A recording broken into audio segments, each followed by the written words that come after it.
I was gonna say, I was wondering if anybody had heard anything or listened in on the opening of there's a an event called Humanity Rising that just started today. That's gonna be ongoing now, um, a couple hours every day. They say until the pandemic ends. So, and I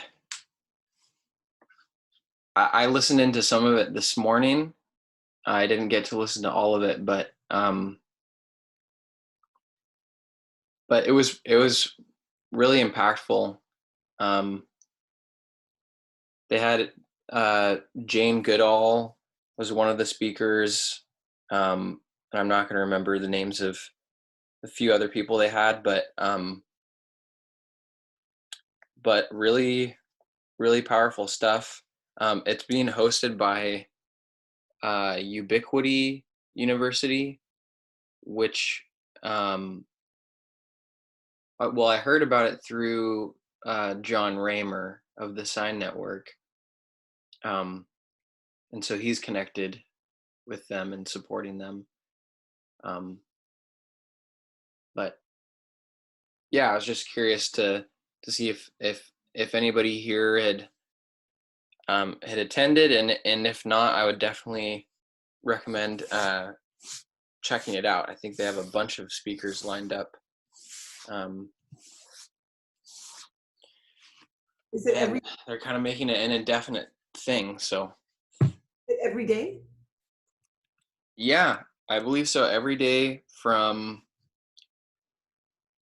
8 a.m. Pacific time to 10 a.m. So it's like 2 hours every day. I got an email about it, but we were here, so I didn't. It started today? Yeah, Hmm. yeah. I'll have to check it out. Do you have a link for that there, Nolan? I can send one. Yeah. That would be a good place to advertise the block party, like get people into this conversation. Yeah, I'm not sure what they have going on in terms of like what I listed in on this morning was just like I could submit things to a chat, um but that was the like extent of interaction. I don't know if they have like breakout rooms planned or something like that.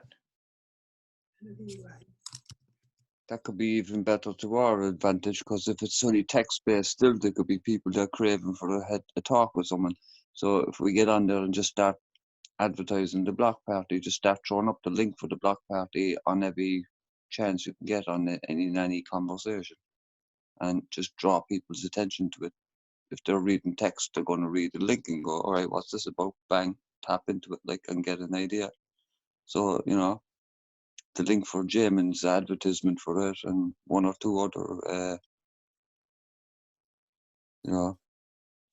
aspects of it, like the divine feminine now and things like that. Like, but basically the advert to get people in anyway. Just start flicking the link around. We were only just discussing earlier. It's time to start. We need to really push this, like, and get people in here and get into the conversation.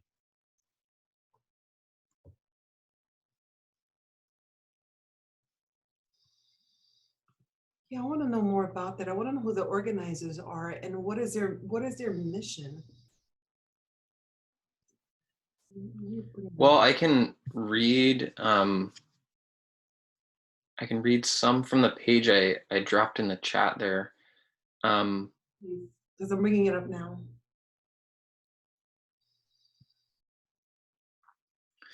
So for anybody just that wants to listen, so what is Humanity Rising? Humanity Rising represents a movement of people and organizations coming together to take counsel on how to leverage the crisis of the coronavirus pandemic into an opportunity for human renewal and increased resilience to future challenges. The goal of the summit is to create an international coalition strong enough to transform conversations that matter into actions that make a difference. Please join us as we come together to chart our course to new specifications, navigate with sustainable coordinates, and embrace new models that take the well-being of our planetary ecology and all communities into account. Talks a little bit about now being this extraordinary time, and if you can't join the live conversations, all sessions are recorded. The summit will last for as long as the pandemic lasts.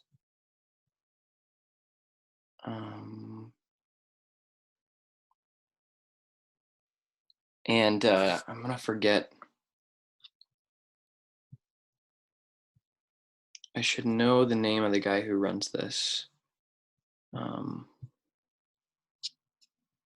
I think that was the thing that one of the Cuomo brothers, the mayor of New York or whatever, the youngest fella, I think that's what he was talking about the other night. He was on about people should get involved in it, like, because times are changing.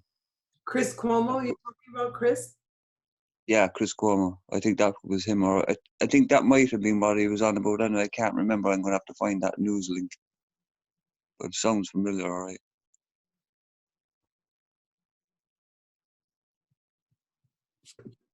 I'm trying to see who they who's their list of speakers. It's not coming up.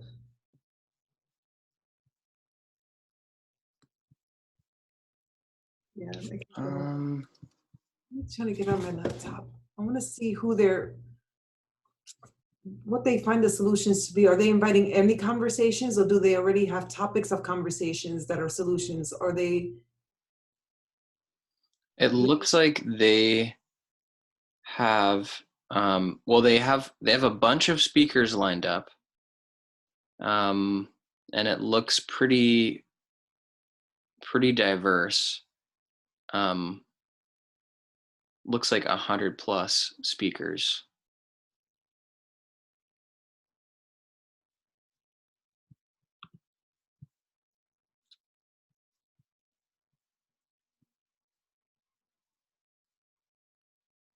I'm looking at their schedule right now.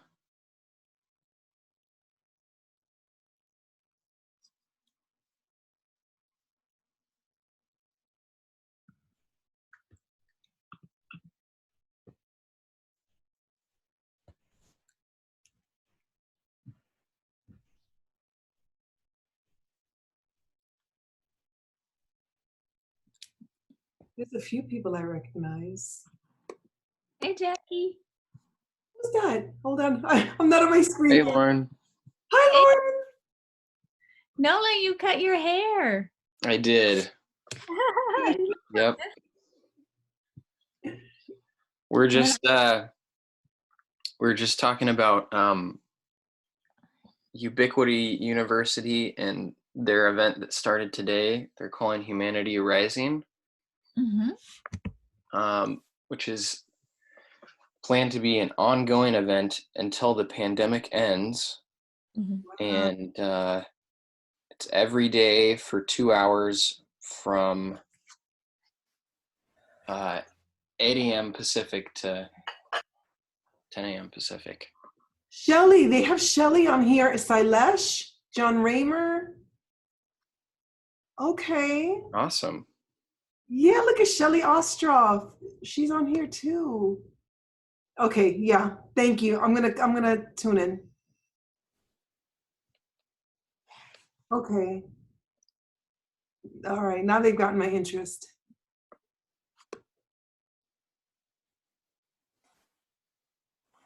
Oh, this is so beautiful. Okay. Is that a website you're looking at? Yeah, it's the summit. It's Nolan put it in the chat. Oh, okay. Where's the chat? There it is. Oh, right. Okay. Wow.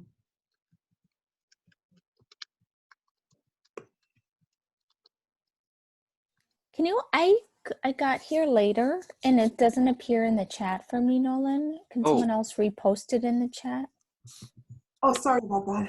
Ah. Here, I got you.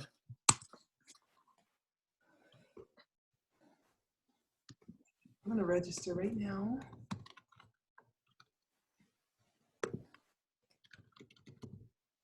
This is awesome. It really is. Oh my goodness. Wow.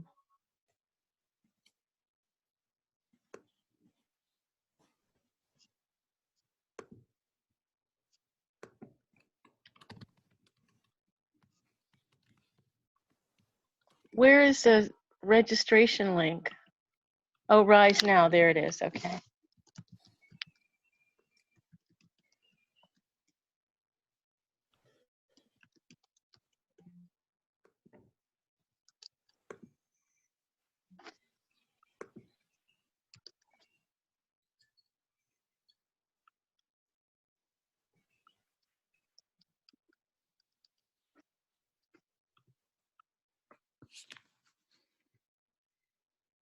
Jeff Koons, is that the gentleman you were trying to remember his name?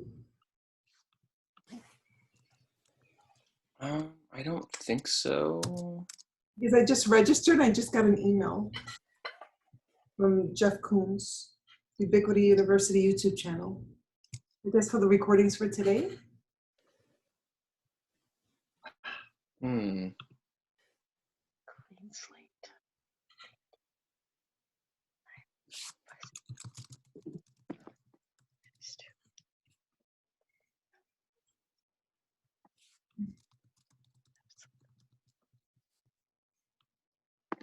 I agree with James. That's somewhere where we can possibly recruit people that are working on the same goals, or the feeders, community feeders.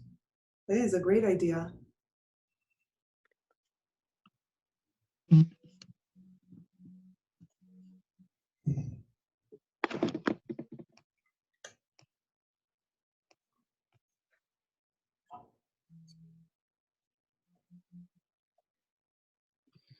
I think it's Jim Garrison that I'm thinking of.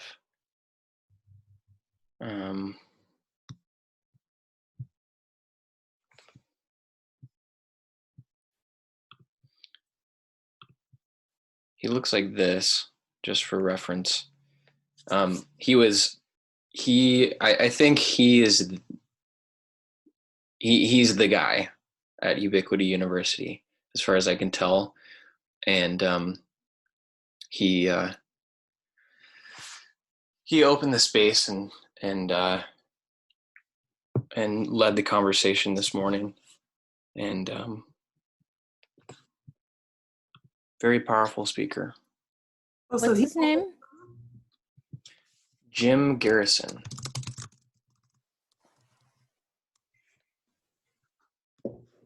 So he opened the summit, and then Jane Goodall spoke after him, and that was it for today?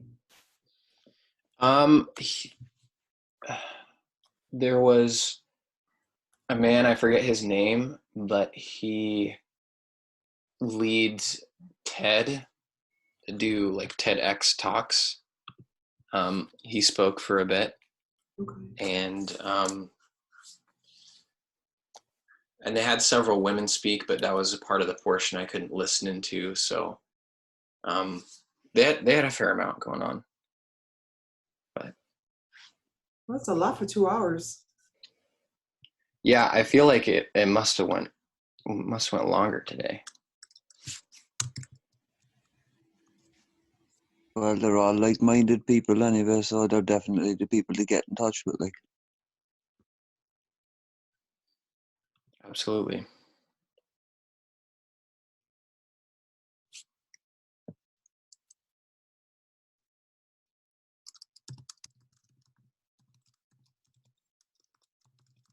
And then a New York Times article that came out that Jane Velez Mitchell posted, the opinion piece about It's the End of Meat.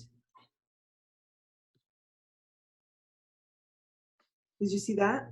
The end of meat? Really? Yeah, it was the opinion in the New York Times. She was talking about it today. No. Let me see if I find it. Hold on, let me bring it.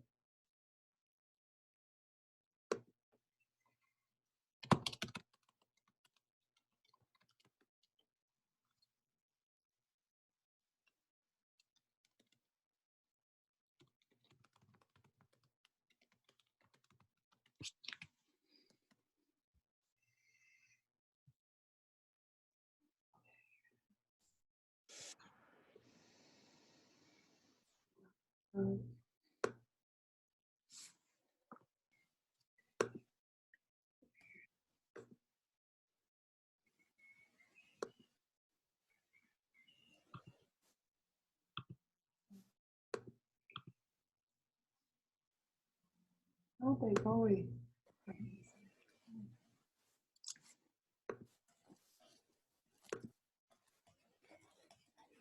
Oh, can you share the screen sharing really quickly, please? Oh, yeah. You should be able to now.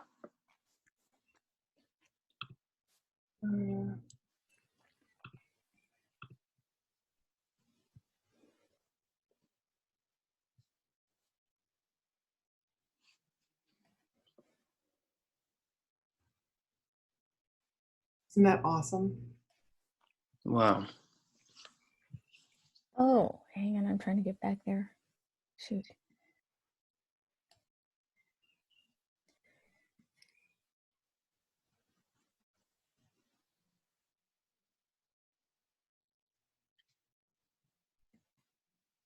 Whoa.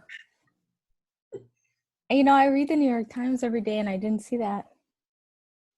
Yeah, she posted it today. I guess it came out. My son told me about it today, and I got it, but it was yesterday. And he was like, "Mom, did you see this?" And I was like, "What? That's crazy." And let me take it off. That's insane.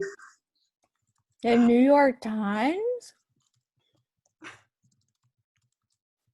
This is why it's like what we're doing. It's just, I swear, it's like the universe is just like, guys, how much affirmation do you need that you're doing the right thing here? Like, here's some more. Let's do this.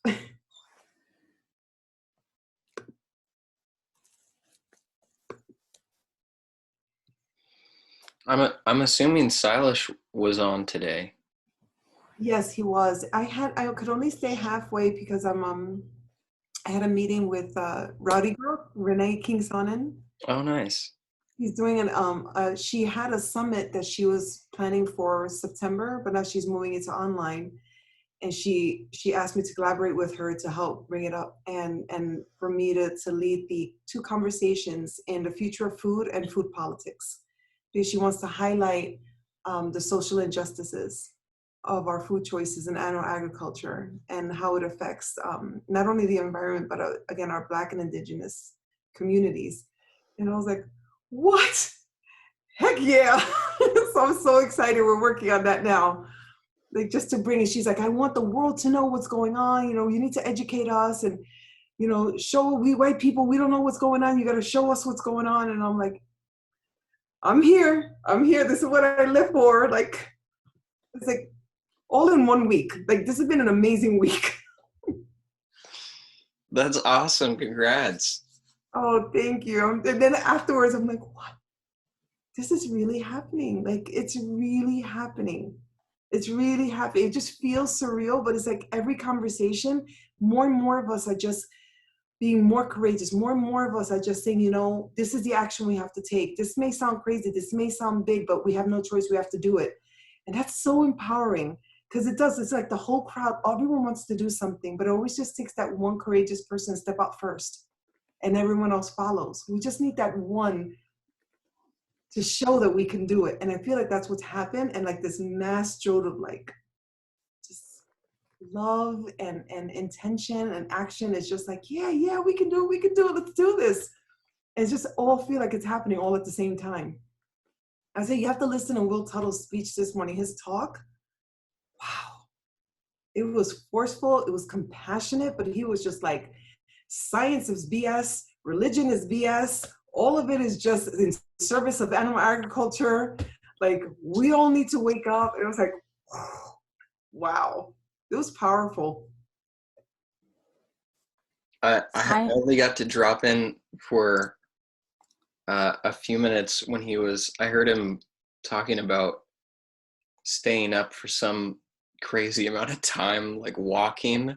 Yeah, 3 days. Who is this? Here. My mentor, my teacher. I'm sorry I missed it. I didn't know he was speaking on this. He came on this call earlier today. Yeah, this is the second time. He came on Will 2 weeks ago on the Divine Feminine, and then I invited him back. He's come and spoken at a few of my events. Wow. Divine Feminine, and he came and spoke nearly the first time about the Divine Feminine, but this time I invited him to speak on science and religion, science and spirituality. Right. I wish I'd known. So the Divine Feminine happens in this. Yes. In this thing. It's in the morning. Yeah, it's from 9 to 11 a.m. Okay, I'll have to make sure I make it then. Thank you. Sorry I missed it. Oh, it was amazing. Yeah. Absolutely amazing. Oh, he's such a, and the thing is, he's such he's a Buddhist monk. He's an educator, so he's always just so loving and compassionate. His voice is so melodic. Today was powerful. Today was like, we need to wake up. None of this is in service for us. We need to do what's right. Like, it was powerful. And I was just like, wow, this is what we need.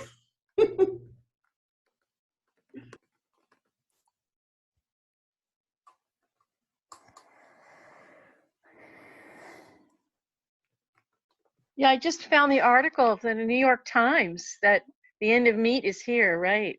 I saw this. It's fabulous. Look at this. I know, I've been like glowing all day today. I'm just like, wow, this is really happening. So what's this guy's book? I didn't get the title. It's called The World Peace Diet.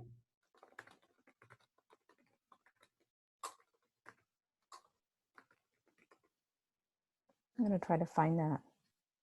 Oh, he's amazing. And I'm trained also. I took both of his courses to be trained. So I'm a certified World Peace Diet facilitator.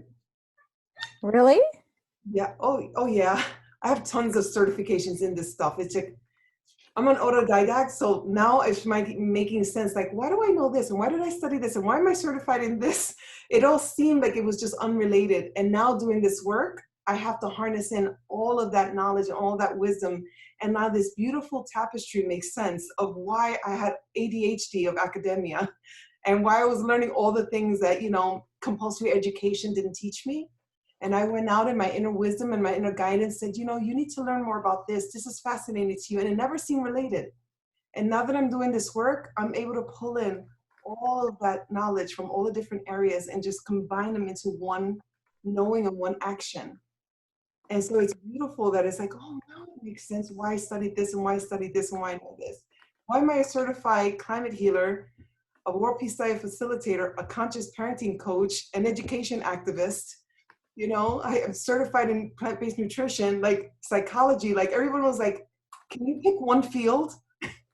Now it makes sense because now I see the whole picture. I can see the interrelated, interconnectedness of all of it. So what are you again? You're a certified what?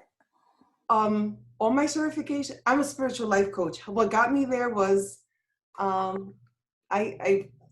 got a degree in psychology. Then I went to plant-based nutrition and have a certificate of plant-based nutrition. Mm-hmm. I'm a certified climate healer, certified World Peace Diet facilitator. I'm an HNLP level 1 coach. That's humanistic neuro-linguistic psychology, level 1 certified coach. And I'm also a conscious parenting coach. Certified parent, conscious parenting coach. And I was an education Wow. too. That's all I say. Anyways, wow, as Melissa would say. I love learning. And the more I learn, the more I know what I don't know. And then I'm like, oh, I didn't know that. So I also study the sacred sciences. I also study ancient civilizations, quantum physics. What are the sacred sciences? I think I've heard that term, but I don't know what it means. Oh, where's Myra? She's my, Myra, you still on?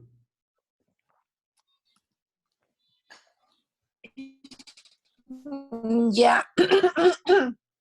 I'm sorry, I had to turn off my camera. I don't know why. For like a week, I've been having problems with my cell phone carrier, T-Mobile. I don't know if anybody else has T-Mobile, but I don't know what's going on with this company that it keeps on kicking me out from the internet, and it's just acting so weird. So I had to turn off my camera to see if that would easen up for me to be a part of this meeting. So Nancy was asking what the sacred sciences are, and I think you're much better to explain what the sacred sciences are. Sacred sciences are basically sciences that our ancestors have left us from different type of cultures. It's really not limited to absolutely nothing. One of the most beautiful sacred sciences is cosmobiology, the Kabbalah, and there's plenty of them. And I mean, you just study different aspects of, let's say, for instance, the Asian or the Chinese culture. Basically, you just study the what is their beliefs. You study about Buddha, obviously, but you also they have this great wisdom, this beautiful culture that it's the Tao Te Ching.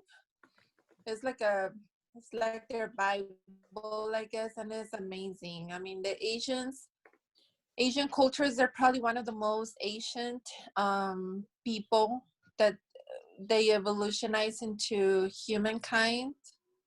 They were probably here when at the same time the dinosaurs were here, maybe, because we're talking about their knowledge for the last 10,000 years. So it's been a while. And then you also study about the Bhagavad Gita, which is the whole Indian. So it's basically, it's not limited. I mean, every culture has their background and it has their sacred science to it. So that's what it is, basically. That's fascinating. Thank you. You're welcome. We will never truly understand who we are as human beings if we don't have all of the knowledge. And for it to be considered sacred science, it's considered something alternative, as if it's not necessary for us to truly understand who we are and how we function as human beings, as spiritual beings living human existences.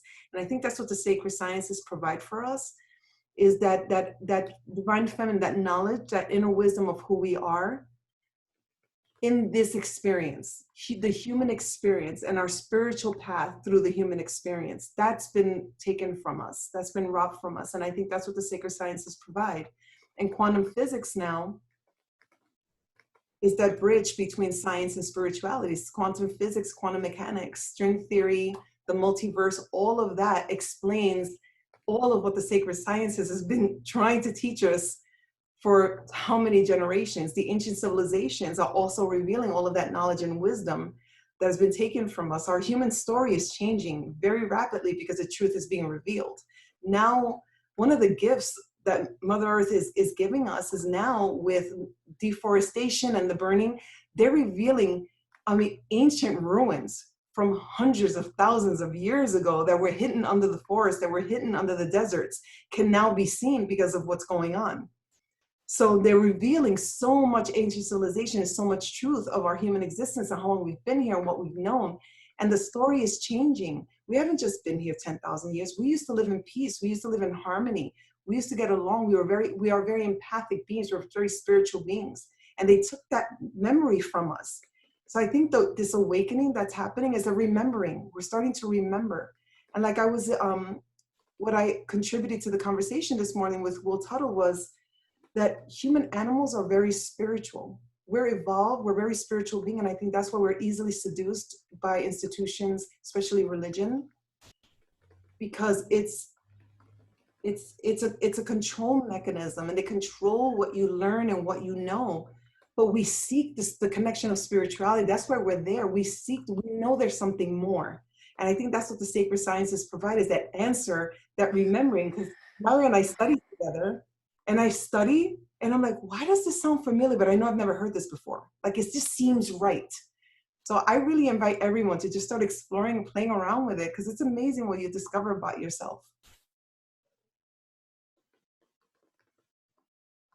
Yeah, I would agree there anyway with that, definitely, because another aspect of the sacred sciences as well is it can be seen in all cultures, ancient cultures, in the archaeological ruins and excavations, in their architecture, and in their especially in the land markings that they've left in stone all over the world.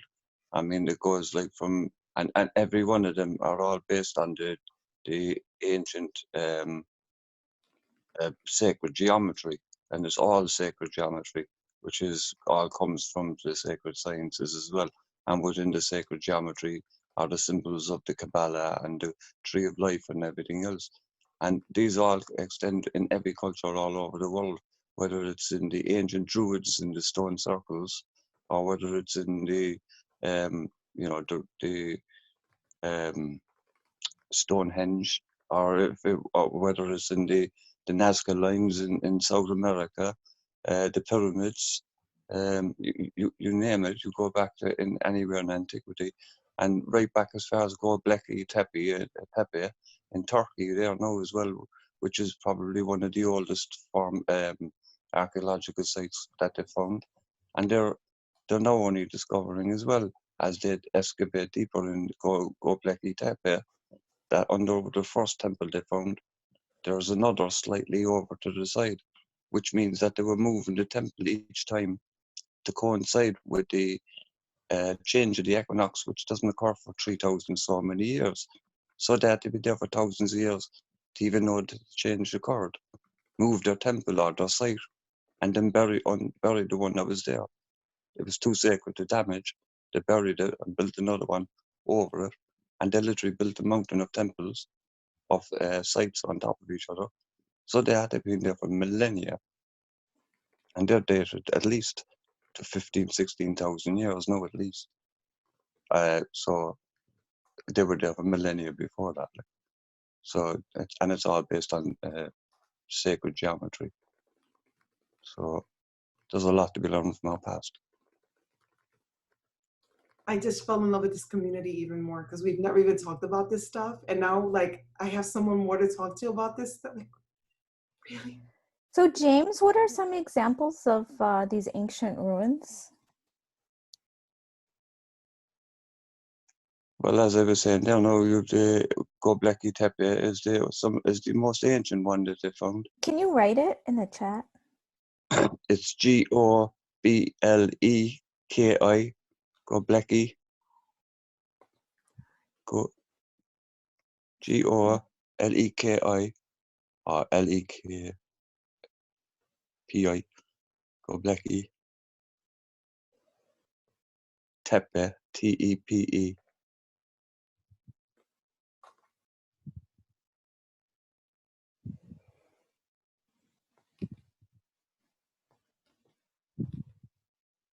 Thank you, Jackie. That's what I needed.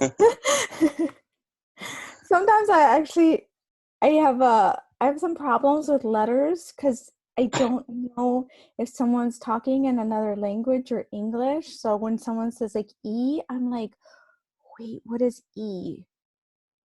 Like, Well, is it the we or is it the E?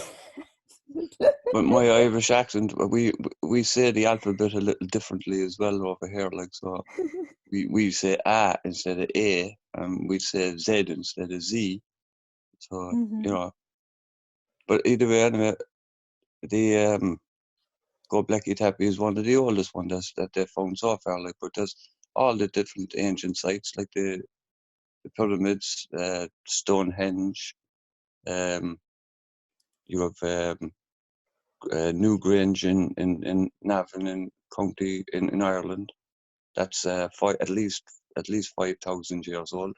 It's older than the pyramids, 5,000 years older. So, you know, the Nazca lines in Peru. There's like one of the most interesting ancient cultures to look into are the ancient Sumerians of Mesopotamia, which is now modern day Iraq. And if you look up a guy called Zecharia Sitchin and look him up on YouTube, Zecharia Sitchin, and he studied this ancient civilization for well over most of his life. He just passed away recently, but his videos on his findings are all based on archaeological evidence. Fascinating. Can you write that, Sitchin? I'm trying to find. I just threw it in the chat. Oh, thank you. Oh, good. Okay. Yeah, I'm going to tune out here now because I'm talking and it's kind of very late at night. So.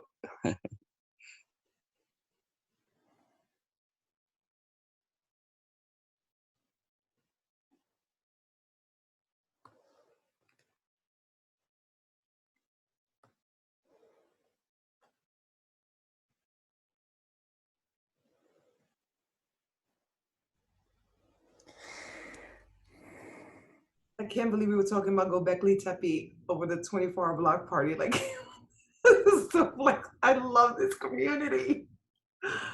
Oh my God. Wow. Sacred geometry too. We cover it all. We cover it all, Radish. We cover it all in the 24-hour block party. If you look up Zecharia Sitchin now on YouTube, there'll be a lot of videos. So the best one to go to is one of his. It's an old presentation he gives live, and it's Zecharia Sitchin, the story of the Anunnaki. The Anunnaki were the ancient, the Sumerians believed they were the gods that came down from. They came from another planet system. Over 3,000, and had been coming here for over 46,000 years or something before Sumeria was developed. It was built by them apparently. But that's the one to look up anyway, the story of the Anunnaki. The Zecharia Sitchin and the Anunnaki, History of God. Yeah, the story of the Anunnaki. Okay. And yeah, and there's And the Emerald Tablets.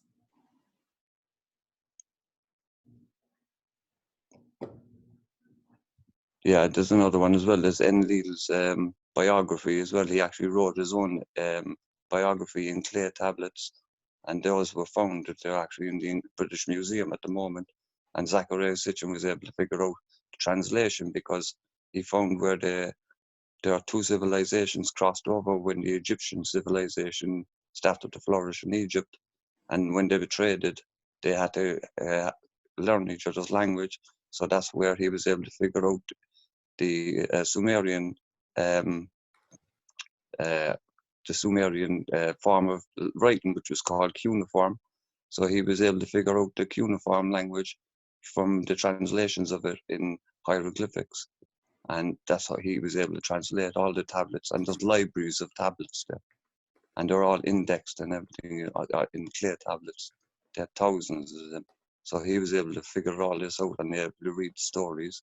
And even the autobiography left there and all by the first king, Enlil, and Enki and Enlil, they were brothers.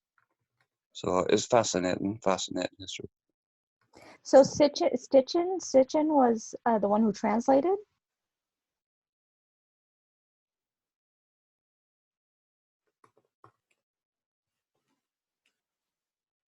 Yeah, it was his life's work.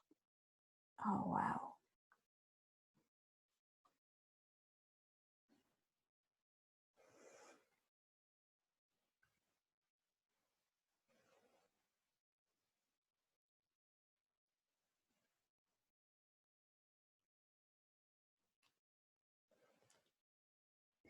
I'm going to send out links again to the board that I'm editing.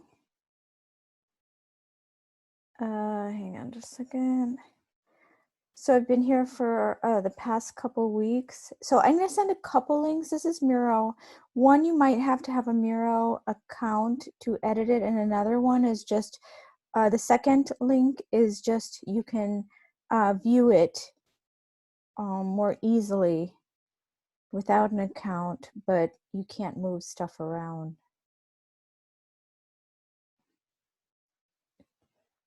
Should I share my screen? Sure. Okay, let's see.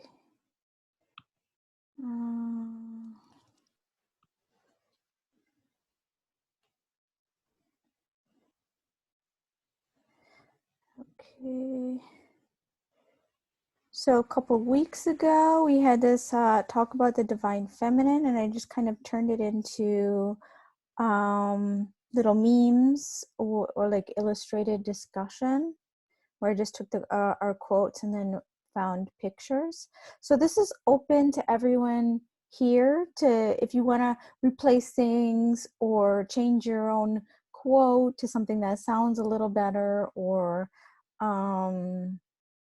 whatever. And then Nolan had some notes too. I pasted them here, and then I pasted the link to the original video.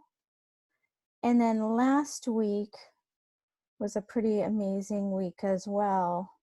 And so I did it again, kind of like, you know, posting photos and did little illustrations and stuff like that. If we had a little bit of poems and just kind of, you know, trying to, if someone just kind of like jumps in the conversation, they can kind of get up to speed and see like kind of the main themes of our conversation. So what this is meant for is just a tool for us to all add to and kind of encourage creativity in how we express ourselves. And like if someone wants to jump in and add something to it, or I was thinking that we could even kind of like go back to conversations, analyze them, and maybe make up like a logo or something for a conversation. Like, what was that conversation about? Like, what was the essence of that conversation? What was something that we learned? Like, one of the things that we learned from this conversation, these like little things with, you know, Jacque speaking right here, is that like it made me think, okay, so, you know, if you have a space for weirdos to kind of get together and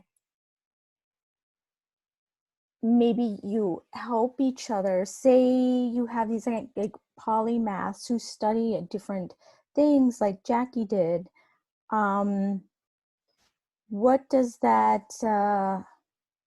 how can you help people kind of like discover their life purpose instead of just feeling like they have like random things that they just kind of pursued without knowing why? Like, how do you get people to kind of define that and make themselves feel like confident and whole with these like weird directions that they've traveled? And so I think that's interesting, thinking of each person as a tapestry instead of just like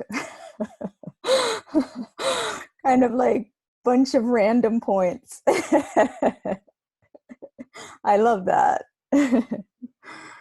So I just wanted to encourage people, if anyone has anything, what I'm trying to do is, you know, make it okay to, if you have like, if you want to throw in a poem to describe a conversation or something like a song, or if you want to add images, if you want to add things to the chat, do whatever you want. And if you want to go on the board with me and edit, you're free to do so. I just wanted to say that.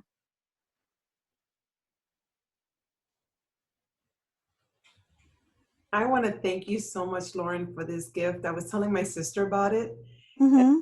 and she was just like, my God, that's brilliant. And I'm like, yeah, you look at the board, and she shows you 2 hours what we talked about. Like, it's amazing how she just gets it down, like 2 hours what we were talking about on one board, and you get it. And she's like, my God, that's genius. And I think that's a perfect way also to invite people to the conversations. Like, just share that. And it's like, this is who we are. This is what we talk about. Every time we're together, this is who we are. It's such a beautiful snapshot of who we are. What I'm interested in is if like other people actually did this, and then you can put on here like 100 boards together and be able to scan who's talking about what, and maybe some connections between different groups and stuff like that, that might give you like more connective knowledge.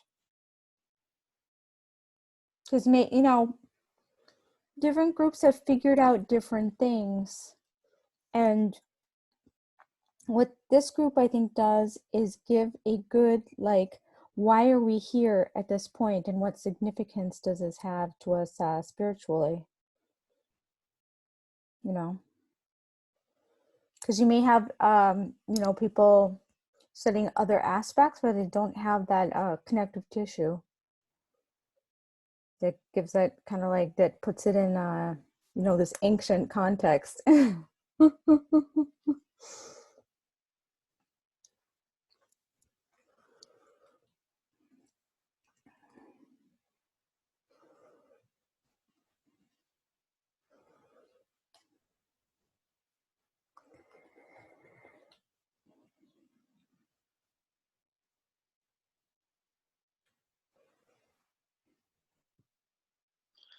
Well, I'll say, Jacque, I really appreciate your story about going these separate ways. Because I've been feeling a lot of that myself recently, and I feel like we live I feel like we're encouraged, at least in the relatively short term, to specialize, and I have some friends that have specialized and done that more successfully than I have, and are reaping the benefits of that. And so there's like, I don't know, some amount of like envy I'm dealing with, and question over, well, if I had just stuck with this one thing, which for me was programming. I did for about 4 years, and I just got super burnt out and had a hard time seeing myself doing that indefinitely. And and I've been feeling lost, like not knowing how to, I don't just want to like abandon, like I want to integrate, not just throw away.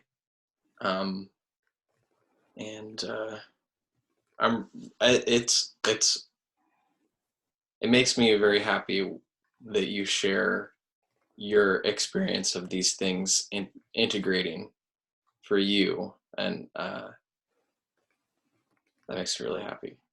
I'm glad. I'm so, seriously, you don't know how happy that makes me, because sometimes I'm like, I share stuff and people are like, nobody asked you that, Jacque. Like, nobody Nobody asked you that. What are you sharing? And nobody cares. But you know what? It came out for a reason. And you know, it's funny because my twins learn differently, and one of them is an Aspie, and so he needed an extra year because he has 3 learning differences. And so he literally today took his final exam to finish the last few credits and finish high school. And I just looked at him and he's like, Mom, I'm done. And instead of saying like, oh, you graduated high school, I was like, you're done with compulsory education. Do you understand? You are done with what society forced upon you that you were supposed to learn, what you were supposed to be. Now you get to decide what you learn. You get to decide the direction. You get to decide where your heart is taking you and where you want to put that flow and that energy and that brilliance that you have. Like you get to actualize that in your own way, and you did it. Society forced you to do this and you did it. He's been in 5 schools in 10 years. 5 schools, because each one, the way he learned was his processing speed is so slow that when it got more abstract, he needed less and less, more and more confined, refined one-on-one. And he's so intelligent, but it's just the way he learns. So we just kept changing the learning environment that was conducive to his biodiversity, to his contribution, the way his mind works. And now, I mean, he's joyful, he's happy, he feels like he has agency, and now he wants to go to culinary school. He wants to be a vegan chef. And I'm like, heck yeah, let's do it. You know, college fund, let's move it over here, wherever you want to go. So it's like that supporting, that nurturing, you're talking about that integration. He's able to bring all of his experiences, I mean, the bullying and all of that, and transmute it. And now with agency, say, now I'm going to take that, I'm going to integrate it, and I'm going to transmute it, and I'm going to do good with it. What can I do with this? What did I learn? And how can I contribute to the whole now? And I was telling my uncle that story last night. He was talking about his PTSD from being in Beirut and being a Marine. He's like, what was it all for? We're supposed to be this great people. Society put us through these things. Society gave us a life. Our jobs is to raise ourselves, take everything that we were forced to do and learn and heal from it. And now that is our arsenal to go back into the world and do good with all those integrated experiences, transmute them, learn from them, bring them home and say, now that I have all of this knowledge and all this experience, how can I now go back and use it for the greater good of all? That's the message. So integrating all of it, and now with your own choice, say, where does my heart take me? Where do I find joy? What can I do? It doesn't matter. I would do this if you didn't pay me, I would do this. But you're gonna have to bring in all those pearls that you bring with you to contribute to the whole. So it's all for a reason. You were put in that learning environment and you learned what you did for a reason. And now you're gonna take that, you're just gonna find your way and say, oh, that's where it fits. So just trust yourself, trust where you're leading. You're a beautiful soul. Trust your heart, trust your intention, and it's gonna guide you. And you're gonna awaken and say, okay, that's why it was there.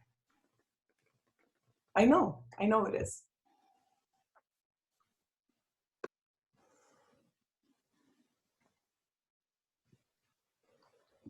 That was a highlight. That was a highlight for me. I wrote it down. Did you know that Matthew Kenny, I don't know if you're familiar with him, I just signed up for this. He has a chef training course online, and you have a year to complete the course, and it's only $350.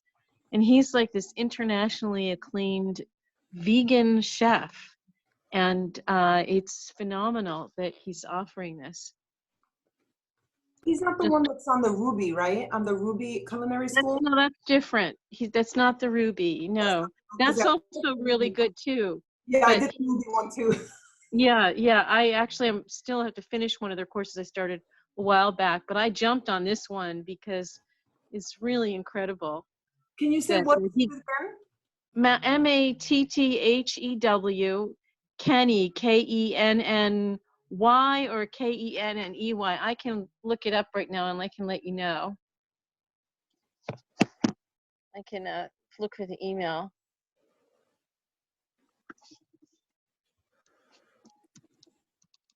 But he has these restaurants, and it's just like he's, recognized as being one of the best chefs probably in the world. Oh, that is awesome. Yeah, it's called the Food Future Institute.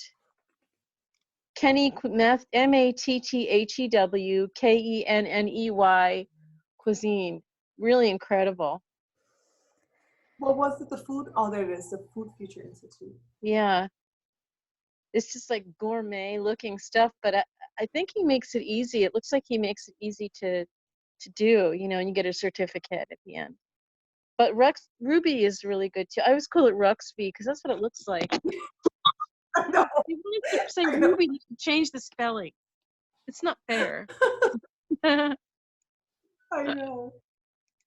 You know, there's nothing better than like, especially because he, you know, he struggled in school and he's so smart and he just struggled because of his learning differences. And he was like, last year, he was like, Mom, I'm supposed to go to college. You save money for college. I don't even know what I'm going to do. I don't know what I want. It's just going to be a waste of money. And it was just this pressure and this stress and this pressure. And I kept saying, it doesn't matter. You'll know. Trust me, you'll know. Let it go. Follow your heart. Just take one day at a time and you'll know. And now he's going a whole different direction. And I know it's right because he's like, Mom, can I cook dinner today? Mom, can I make He's like, Mom, I'm watching Chef Ramsay. I'm veganizing all his recipes. And like going in and he's trying things and we're very friendly with a lot of the vegan restaurant owners here. So he's like, Mom, can we go see Sasha? Can we go see, you know, this guy? And I'm like, that's all he talks about. He's passionate about it. He's looking forward to it. And never, with everything that we've gone through, everything that he has suffered and struggled in school, to see that light in him, that he's excited to do something, that he feels that he has something to contribute, that he's good at something, that there's value, he feels validated. It's just beautiful. That's why I said just trust the divine, trust the universe. There's a higher order guiding us, and we're all here. For God's sakes, we were all talking about Anunnaki. What is that? This is blowing. See what I mean? I literally have ADHD. Everything fascinates me. Everything fascinates me, and I learn about everything. But yeah, it's beautiful. That's awesome. That's awesome. That's incredible. How old is he? They'll be 19 in September. Wow, that is fabulous. Yeah, and the other one wanted to go into sustainability, and then he realized that he was like, I was just doing that to make you happy. And I was like, okay, honey, so what is it that you want to do? He said, I want to make music. And I said, okay, so now he wants to go to music school, and he is going to be interning with Jacque Morales, which is our guest last Friday on the Divine Feminine. She's a radio personality. She took him on a tour of the studio, and he's like, this is what I want to do. Like, I want to make music. And now he writes lyrics with his friends. They make music. It's all about consciousness. It's all about living right. It's all about having agency and going out in the world and being your best self. And he's making music and he's happy. It's just beautiful. So Nolan, trust your heart. I trust you, an amazing, amazing young man. And I just know that your knowing is going to guide you where you want to be. And where you're going to be most effective, you're going to shine that light. I know it. Yeah, definitely. That's amazing. There, what you were just saying there, Jackie. That's a beautiful story there, like about your sons. Brilliant. But yeah, Nolan, definitely take that advice. Trust your heart. And you answered half your own predicament anyway yourself by saying, like, when you studied for the 4 years, you birthed yourself out. And though you may be having a bit of like, I know where you're coming from. When you look at your friends and you see them going off and they're getting involved in their new employments and their new careers, and they're making money at the moment, and it seems like they're you know, doing well and everything. But trust me, they're being burnt out. They're being burnt out, and you're after putting on the brakes at the right time to evaluate where you are, and you're in the best place to do that. So it's okay to feel that frustration and that envy or whatever feelings that come with that. Like, don't worry about them, but let them ride, and trust that you're doing the right thing, all right? Because I guarantee you, like, it'll work out better. And I guarantee when you see it, and sometimes it does take some years sometimes, but when you see it at the end of it, like, you see that you're still not burnt out, you're still fresh, you're still creative, and you're still vibrantly enthusiastic, and they're well burnt out because they chose to chase that career, chase the money. So you're in the right place, man. Trust your instincts, as Jackie said. Thank you, James. I appreciate that.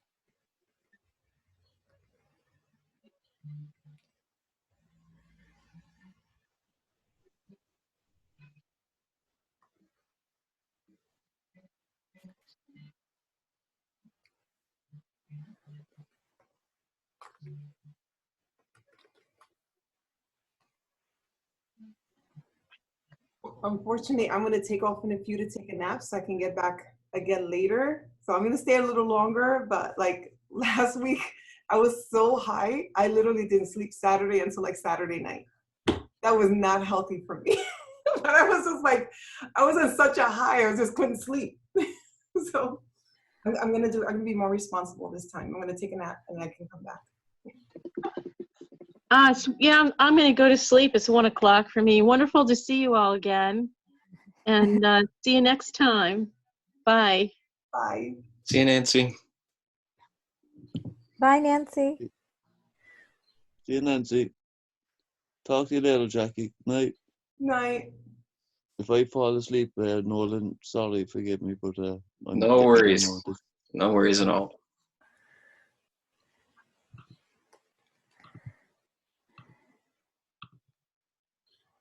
Nolan, why'd you pick programming? I had kind of a mind for it. When I was younger, I would like to. I would jailbreak my phone and figure out ways to get free games on my family's Wii and like do all this stuff to it. So I kind of had a mind for hacking, I guess, and I just thought computers were cool, and I took some programming. I took a programming course my senior year of high school, and I thought it was going to be easier than it was, and I knew that the job market was really good, and that you can make a lot of money right out of college. And it was not easy. That's what I figured out. I think part of me thought like, all I have to do is get into the program, and then it didn't get easier. That's for sure. So yeah, I don't know. It's not like I had been thinking about it for years before and like planning.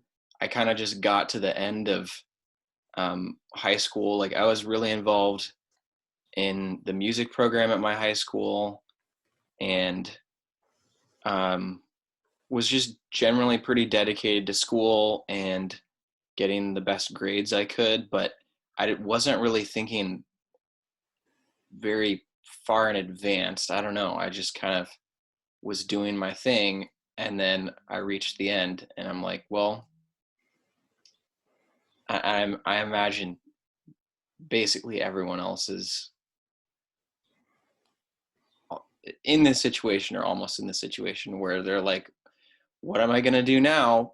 Probably what all of, what the people around me are doing. That's the pull. I don't know. I felt like I was gonna get trapped somewhere I didn't want to be trapped if I didn't go to school. And the program I got into was fairly competitive, so part of me just wanted to get in there to like prove to myself that I could do that, I guess. And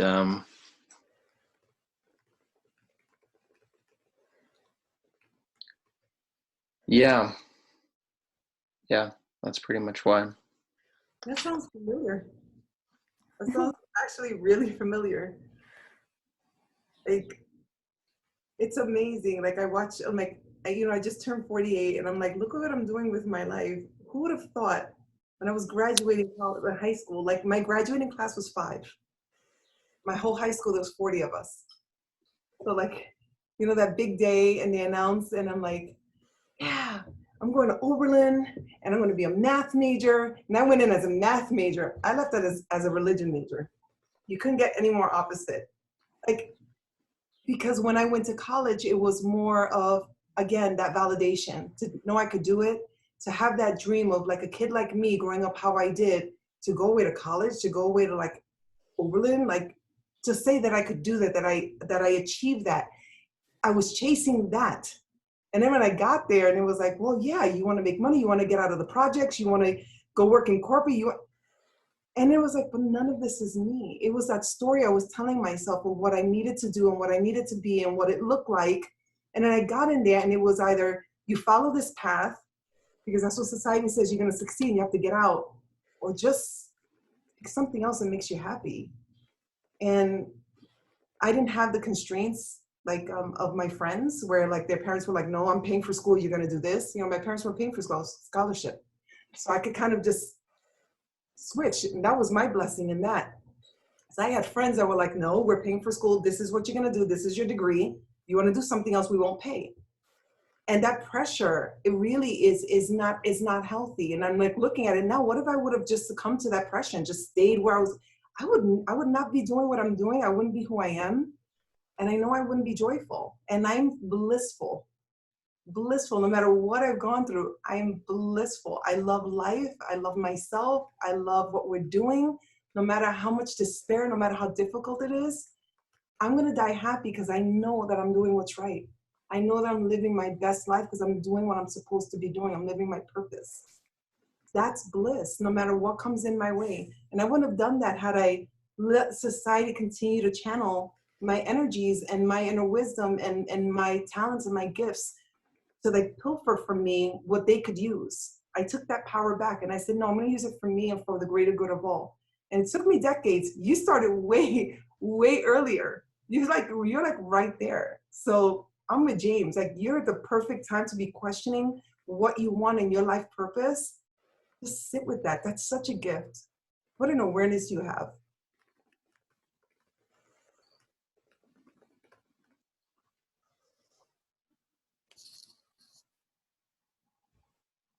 I like that.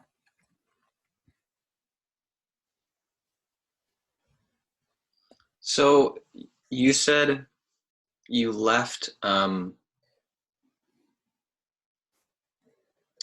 studying philosophy, but then you must have went back to school to study psychology? Or wait, math to religion, right? oh, okay. It was math to religion. And then I left Oberlin. I eloped and I married my first husband. I became a military wife for a number of years. And then I came back home when when that marriage dissipated. I came back home to New Jersey, and that's when I skipped that whole part. I was also a registered apartment manager. I used to run HUD housing in New York. So when I was 24, I was operating and functioning 600 apartments for the housing and urban development for the government. Two complexes. One has 600 apartments. Another one in the Bronx had 54 apartments. I was managing both when I was 24. So I went back to school to NYU, continue education to study a registered apartment manager and be certified in that. So I did that for a number of years too. Different paths we just discover and just garner little bits of wisdom. And why was this here? And I learned a lot from that experience too. And that's it. That's the beauty of life, to just explore and live different experiences and just take those pearls and just create again that tapestry of who you are, who we were born. We were born knowing who we are, and we went through this great forgetting. And so we spend the rest of our lives trying to find that evidence and that reflection in our outer world. So like, oh yeah, that's me. That's what I like. That's me. And bringing all that wisdom back home. I feel like that's what I spent the rest of my life, was unlearning what I learned and learning all the things that were more conducive to actualizing me, who I was born to be. And I see, like, you know, my mom walking away and disowning me and orphaning me. I always say she's more of what life created and less of who she was born to be. And I'm more of who I was born to be and less of what life wanted me to be. I think that's the beauty of it, to recognize that we're all the same. Just life happens, and how we interact with life is how much we can show up authentically who we really are. That's why I say follow your knowing. We know, we just have to remember.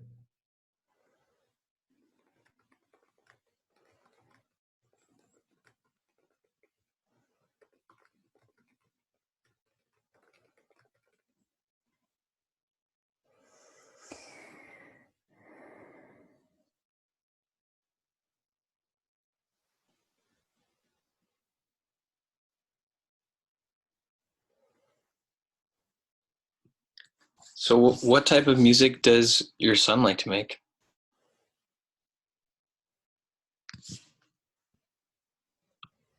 He R&B and rap was all about like consciousness and like just spreading the word of like, they don't know it, but when I listen to the lyrics, to me it's really about how to feel powerful feeling different, and why it's okay to be different, and how to own that and shine it into the world. Like, that's what they say, but they haven't realized that, so I just let them. But I can see that that's what they're writing about, and that's what they do. And they're very into like, he's very into old school R&B, because the way we raised them. I'm a kid from the 80s, so like hip hop, R&B from the 80s from New York. That's what he's very into. So he just wants to replicate that genre, but like elevate it a little bit. And it's really sweet to watch, you know? I grew up with my dad listening to 50s and 60s, and I still remember that, and it's a part of me. So to watch them, and like, he respects like those artists and those lyricists and those poets, and he really like honors them and really like dissects them and really wants to learn from them. I'm like, wow, they were listening. They were paying attention.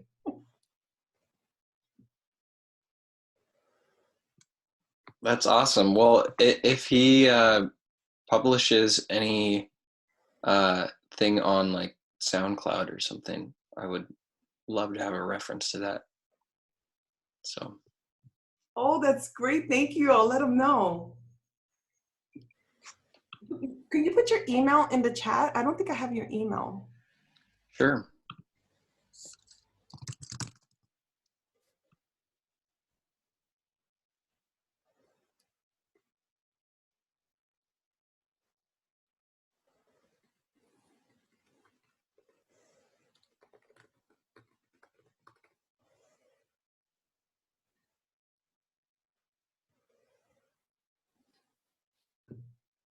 Thank you.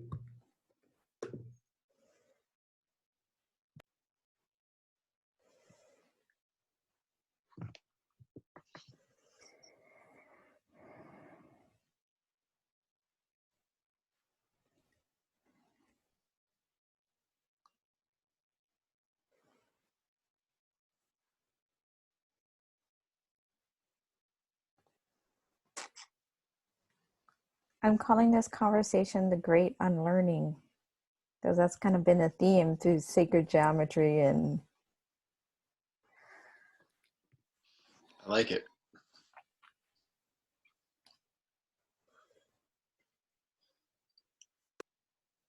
You know what I like? It makes Sometimes I forget we're recording and I get too comfortable. And what? What's she saying in here? I forget most of the time. I forget we're recording and I start getting too comfortable, like just in bed and maybe pajamas next time.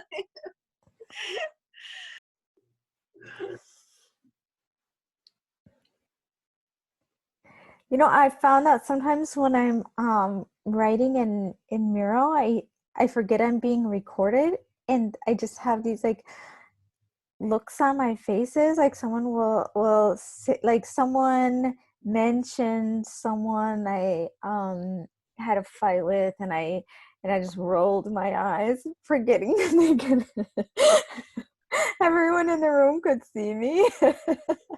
Sometimes I forget.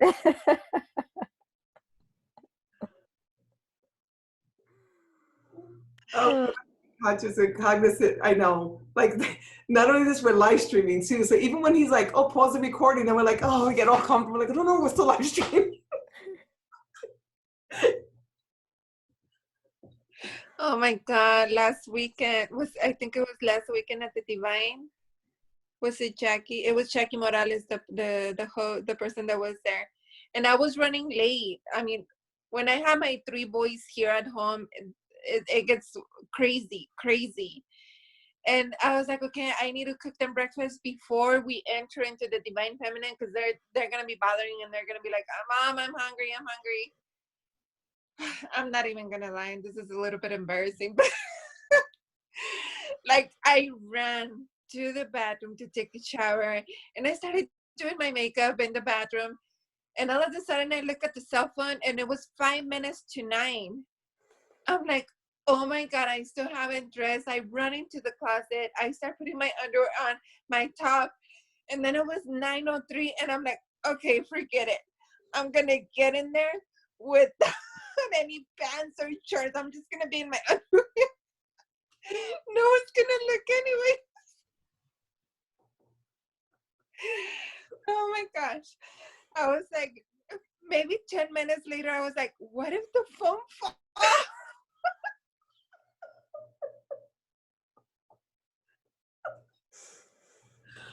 Oh, the beauty of the block party. I'm like, oh my God. I need to cover my camera, and I need to run to the closet and get myself some pants, because I don't want to have no accidents here. I don't want my phone just fall, or Ryan to come into the room and do something, and all of a sudden everybody looks at me in my underwear. This is what's fun about Zoom. Like, nobody knows what we're doing. Like, you don't know what I'm doing with this hand over here.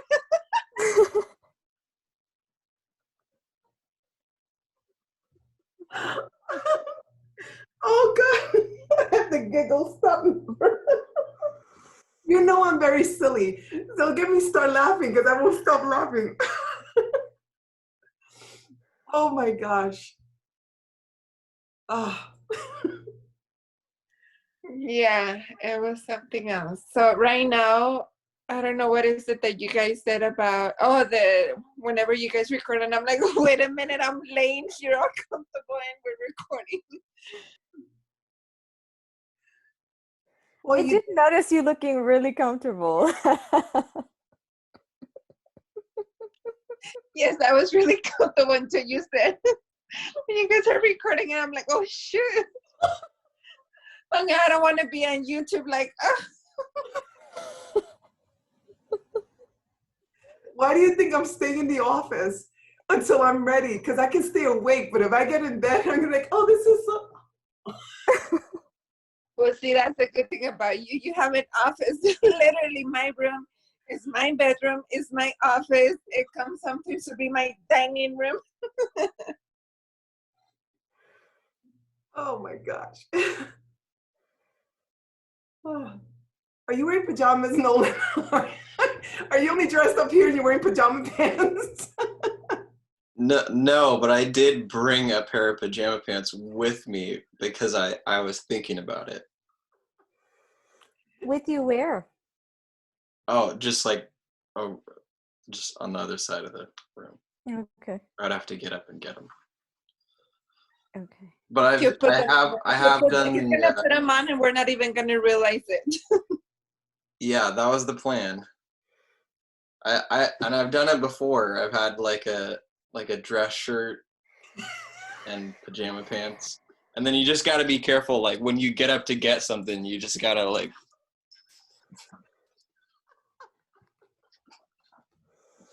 Yeah. You have to do the crab walk. Yeah. Oh my gosh. See what we do for the greater good. Oh God. Oh. We go from sacred sciences to talking about how do we look like waist down on Zoom. Gotta strike a balance.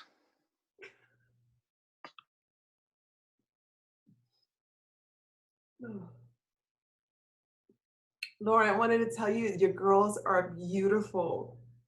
Oh, thank you. Love when they come into the picture and you give them like little smooches and kisses. I'm like, oh, her girls are beautiful. It's nice to have another mom of multiples, like in the group. Are your twins, are they identical or are they fraternal? They look so different. Really? Yeah, they look so completely. One is dark, one is very pale. Okay. They're the one that has Asperger's is the one that's darker, and he has Ariata. So he loses hair on his head and loses his eyebrows and his eyelashes, and they look so different. And when they were born, like we didn't know what gender we were having. We didn't know if they were identical, fraternal. We didn't want to know anything, nothing. I didn't want to know anything. I was just like, I trust. We'll find out that day. Really? Yeah, and at 37 weeks, she was like, we have to take them out. They're too big. They're going to be 8 pounds each if we don't take them out now. Yeah, and they were 6'6" and 6'12", 19 and a half and 20 inches. And I was 37 Wow. weeks. So she was like, thank goodness we took them out when we did. But I went into labor that, like, as they were prepping me for the C-section, I went into labor. And they were like, hurry, hurry, hurry, they're coming out. And when the first one came out, so Noah was baby A, and my ex-husband and I are like really like light skinned. So we were like, oh. And then baby B came out and we were like, oh my God, he's chocolate like my older one. He's like really like milk chocolate like the other one. And it was like, there was just a baby for everyone in the family. They look like mirrors of everyone in the family. It was beautiful. It was such a surprise. Mm. How far along were you when you found out you were having multiples? Like 2 months. Yeah, it was 7 weeks. Yeah, because they do this 2-month test, and that's when they do the echography, the screen imaging. I don't remember what it's called.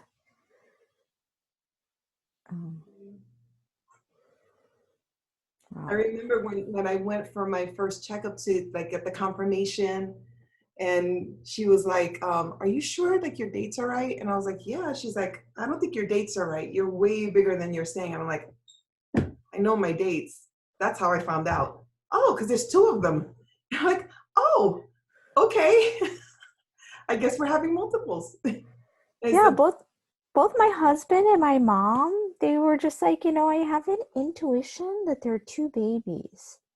And I was so mad because I was like, why didn't I have that intuition? And I'm the mom. I should be like, oh, I just have this inner feeling. But no, it's my husband who was just like cuddling me. He's like, I think I feel 2 heartbeats. No, really? Yeah. Well, I felt like I should have like known that. wow. Oh, that's so beautiful. Yeah. Wow.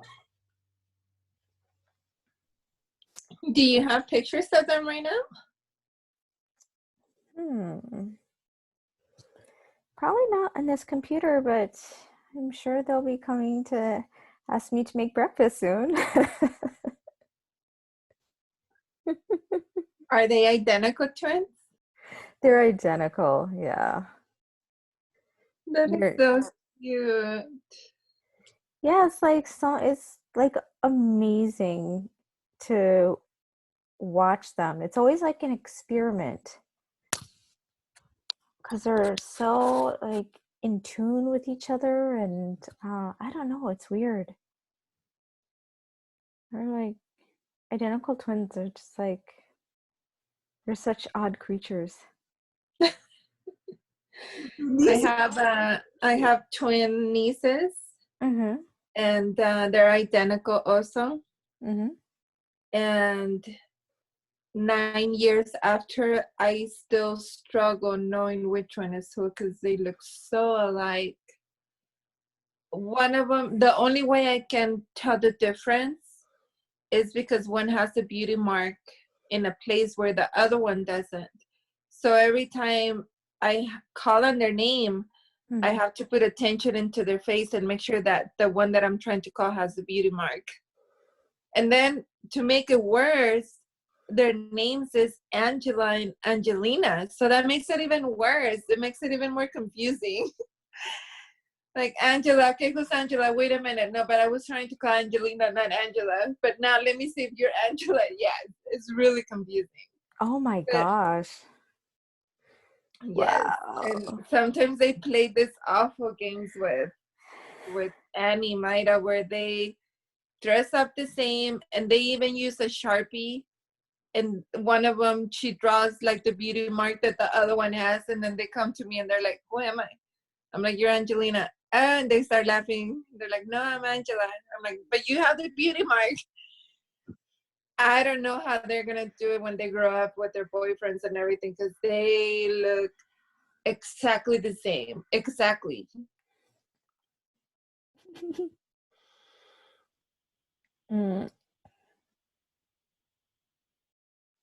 Yeah, I think there's this like weird identity thing with twins where their identities kind of flow between them sometimes. And they have their own unique personalities, but sometimes they take on the personality of the other one. So it's hard for me to really define, oh, like Sasha, she's like this, or Layla, she's like this, because sometimes they just switch up and I don't know. Maybe all siblings do that. I don't know. It could be a twin thing because even though mine aren't identical, my sister would always say that. She goes, why are they always switching? Why did they, once you get used to one, then all of a sudden that one has the attributes and then that one's acting like the other one. She's like, they're never acting the same at the same time. They're always switching. And I'm like, right. It's just with the flow. You just get, and then there's no precursor to it. It's just like a new iteration of them just shows up. I'm like, okay, they switched up again. But it's so much fun. It really is just so much fun observing them, that dynamic. Mm-hmm. Yeah. Yeah. I think so too.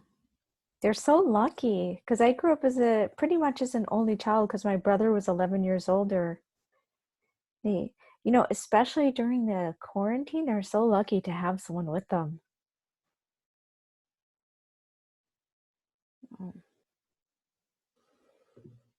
Maybe if there were more siblings home, we would have been getting all those Zoom bombs from, it sounds like a whole bunch of kids just home alone, quarantine, bored, not having anybody to hang out with, and just really brilliant and not having anywhere to channel that.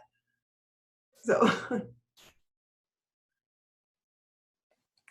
I was bitching about that for a while, how I was so mad that like, oh my God, these Zoom bombers are so organized. They're like, use collective intelligence in ways that we haven't even figured out how to do.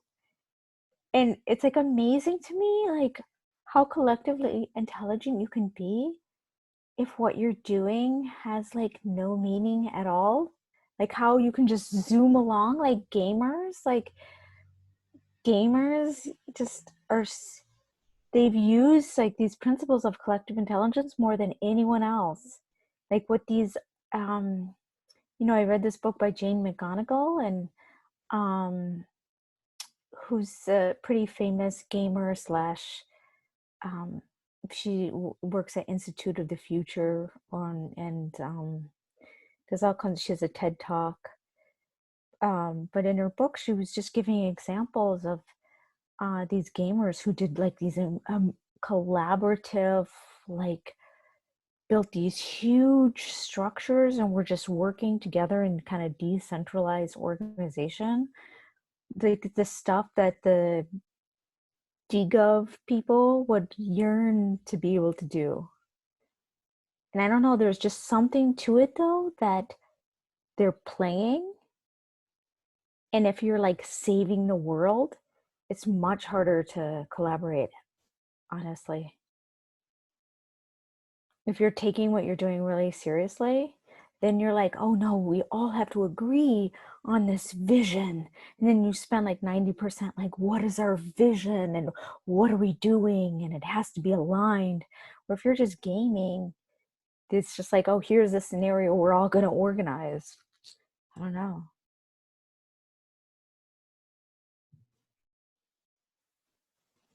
That's an interesting perspective. I've never thought about it. I'm so glad you brought that up.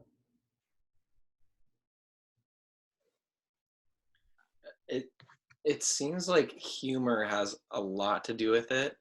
Like I feel like a pretty common thing. I've never been like super embedded in that, but it seems like it's pretty common for like something to just become a meme, you know, like it kind of comes out randomly, but people think it's funny, so they just keep repeating it, and then it becomes this enormous thing, and that seems really popular in the gaming community especially. And then people organize around around those memes and making them, and then attacking a bunch of people with this joke. Like, yeah, it is a really interesting example though of like if we can find a way to do the same thing by like, I don't know, it's like gamification, right? Of I certainly don't think we've seen the best ways of gamifying like serious things yet. I think there's a lot more to discover there. Yeah, there's almost something to having something throwaway that's the key to innovation.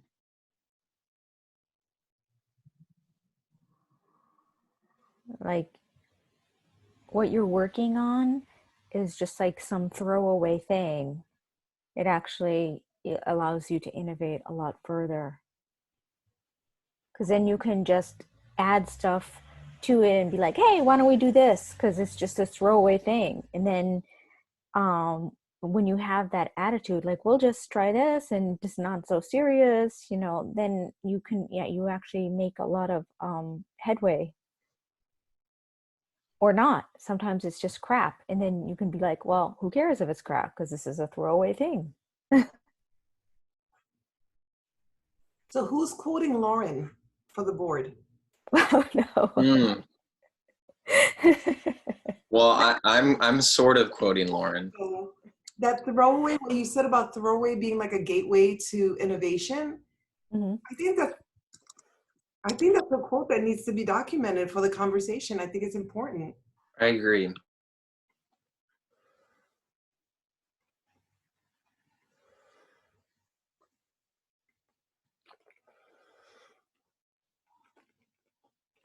What can we learn from that example?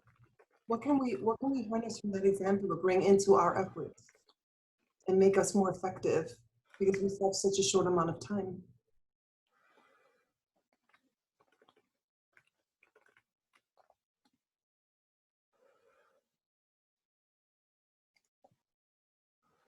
I think the key is to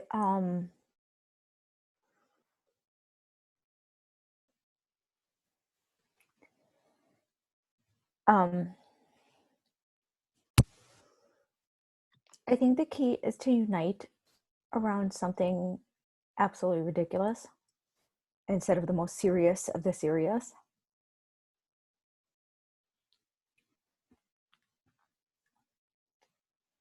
Which is totally counterintuitive, but it certainly has worked for others. Like, for example, if I wanted to invite more people here and I'm trying to get their attention, let's say, what can I use to post on my social media so I can bring people in here? Like maybe in a, like you say, like in a non-serious way.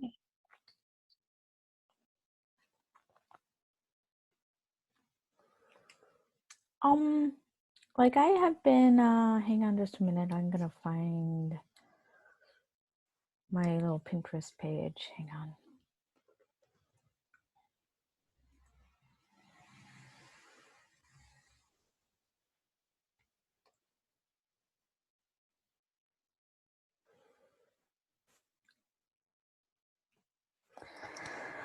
I'm gonna share my screen here.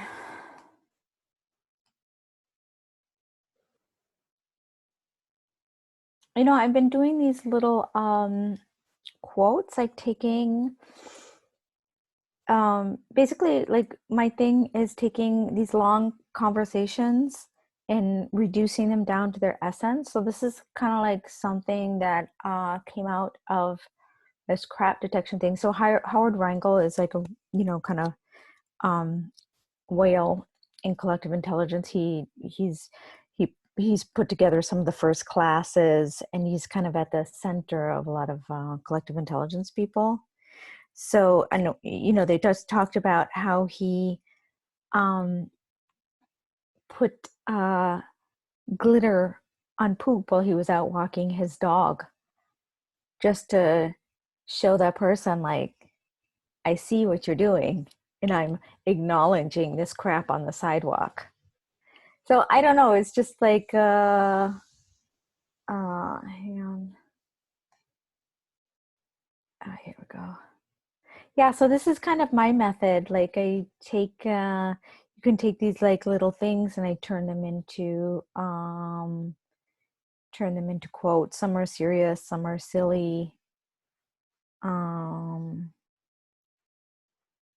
don't know if I can find another silly one.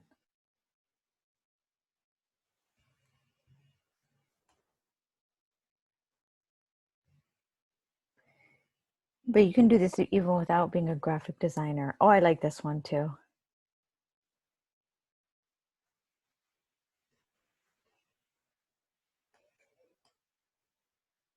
So anyway, it's just an idea. And I have like a bunch of quotes and stuff from the board and images that you can use.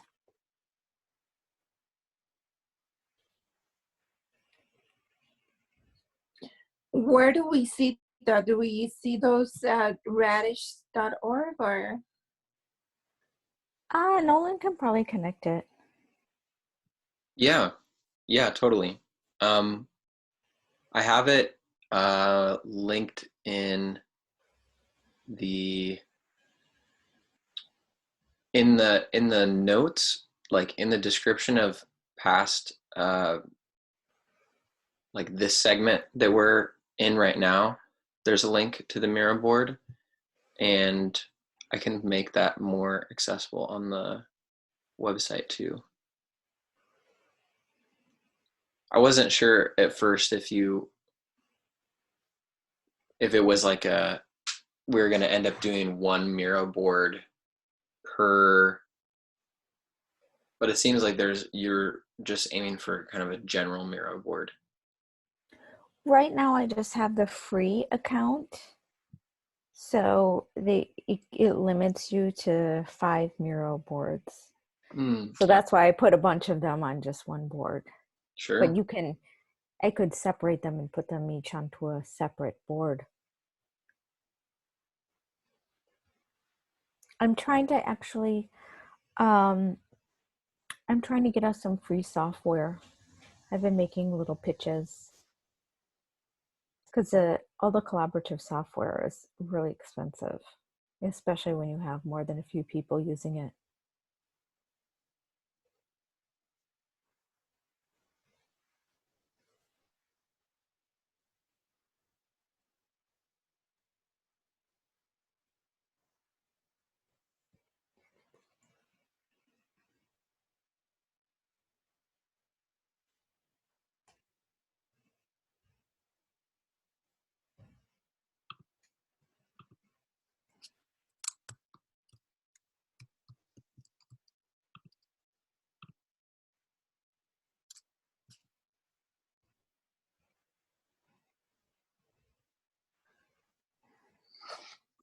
So I'm gonna do a little experiment here. I'm going to do something similar to that, like in a non-serious way, maybe like in a little joke, and see if there's people that decide to log in here.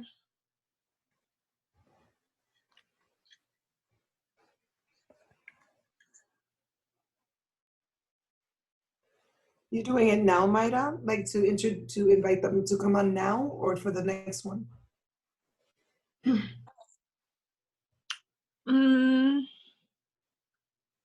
I guess right now,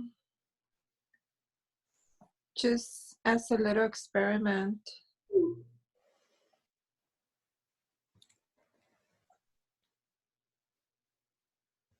See, Nolan, that's why we need some Twitch. Some like little Twitch things that we could tweet out. Yeah, totally. For those that don't know, you can pull out like a up to a minute long clip on Twitch, and actually anybody can do that. It's not just the host or whatever. And then there's like a collection of clips that ends up being made on that person's channel.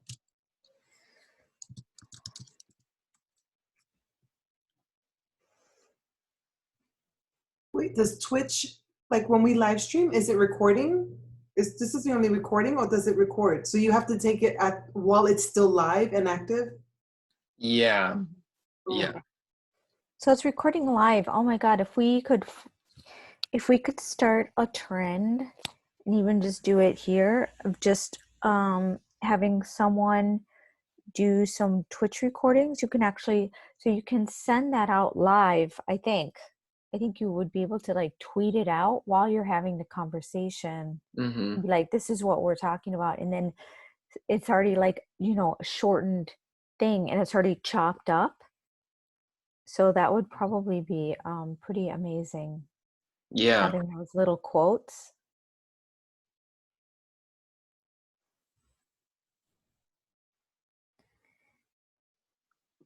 Once again, it's the gamers who are doing this. Yeah. It was such like dumb crap. Like they're just sitting there playing a video game and people watch it, yet they are the most developed in terms of all of this technology. Like we're like, what? You can do that?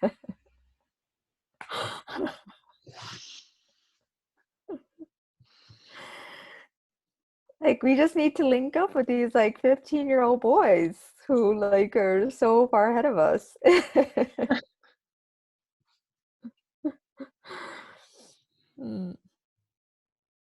So would we have to be watching, like we'd have to be watching Twitch live and then capture a moment that we want?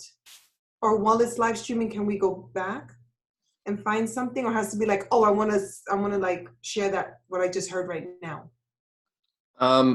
Yeah, it would have to be what you just heard. So what happens is, here, I'll just screen share just so you see. So, okay, here we are, and this is about to get weird because now I'm screen sharing.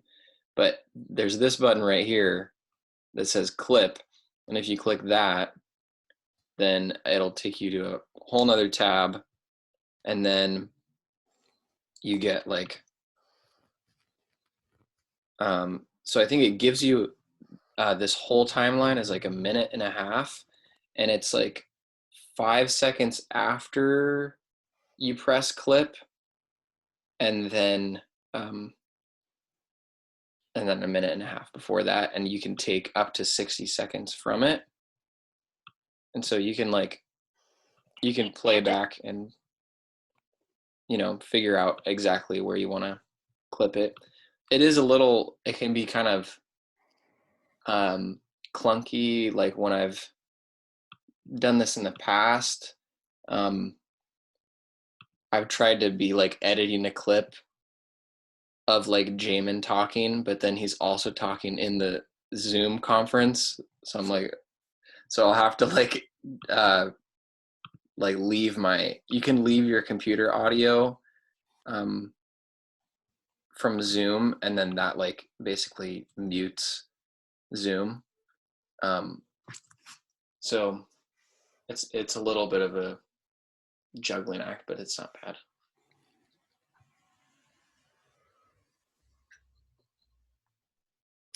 My vision is to see if we can get more people in the habit of doing these kind of things, like doing these Miro boards and doing that twitching, and then putting like these little like Twitch things on the Miro board, so you can just kind of like surf around and get like little bits of what people are talking about. I think that'd actually be pretty cool to kind of get to know more people and what they're into and what these little groups are, what's emerging from them. Because there are all sorts of little groups like this around who are coming up with new stuff.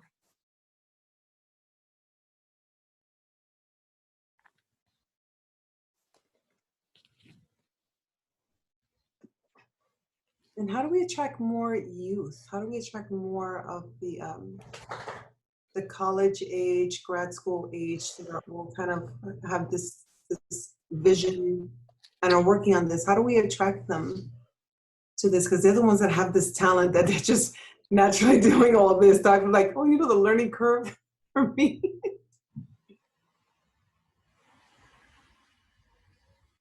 Yeah, we need to find these kids.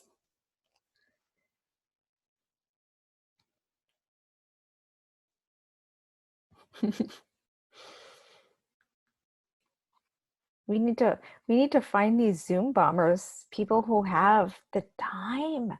Can you imagine having the time to do that? What a luxury. Like, I have so much time on my hands that I can just go into a random Zoom meeting and do dumb stuff, like, because I just have this so much time.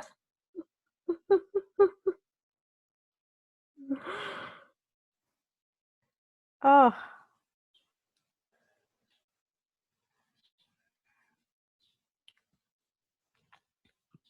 So the link I just pasted was a clip I took of you talking about us needing to make clips more often.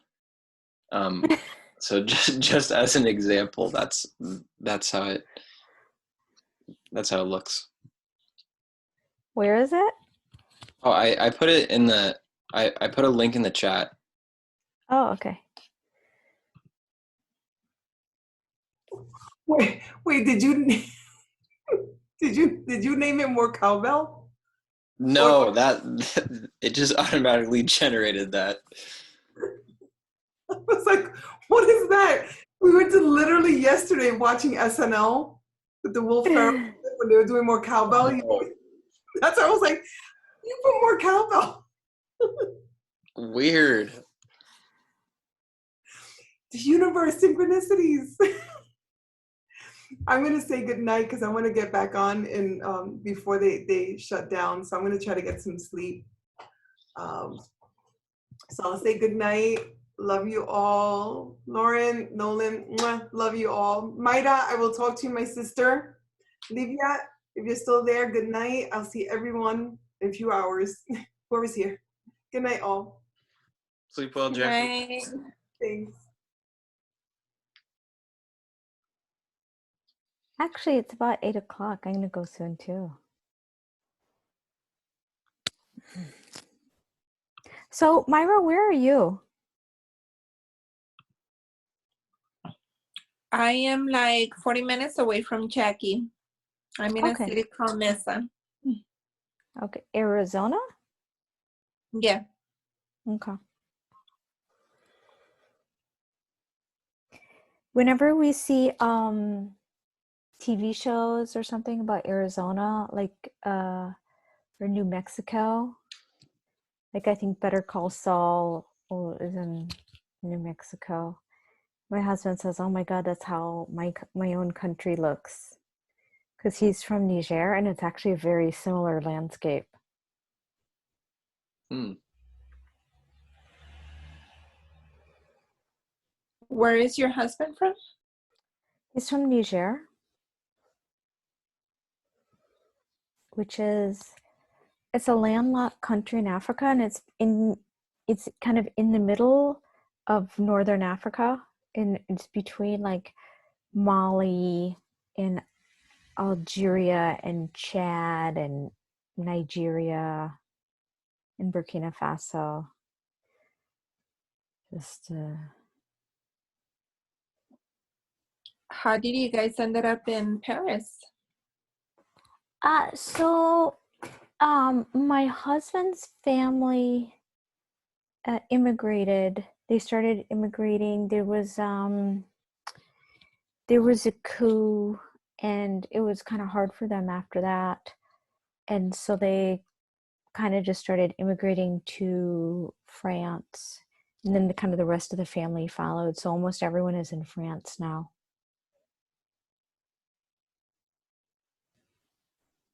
So yeah, and my husband went to a French school in Niger. So the transition was pretty easy for them. I mean, it wasn't easy for them at all, but like language-wise, they didn't have to learn a new language or anything like that. That's interesting. And how long have you been in Paris for?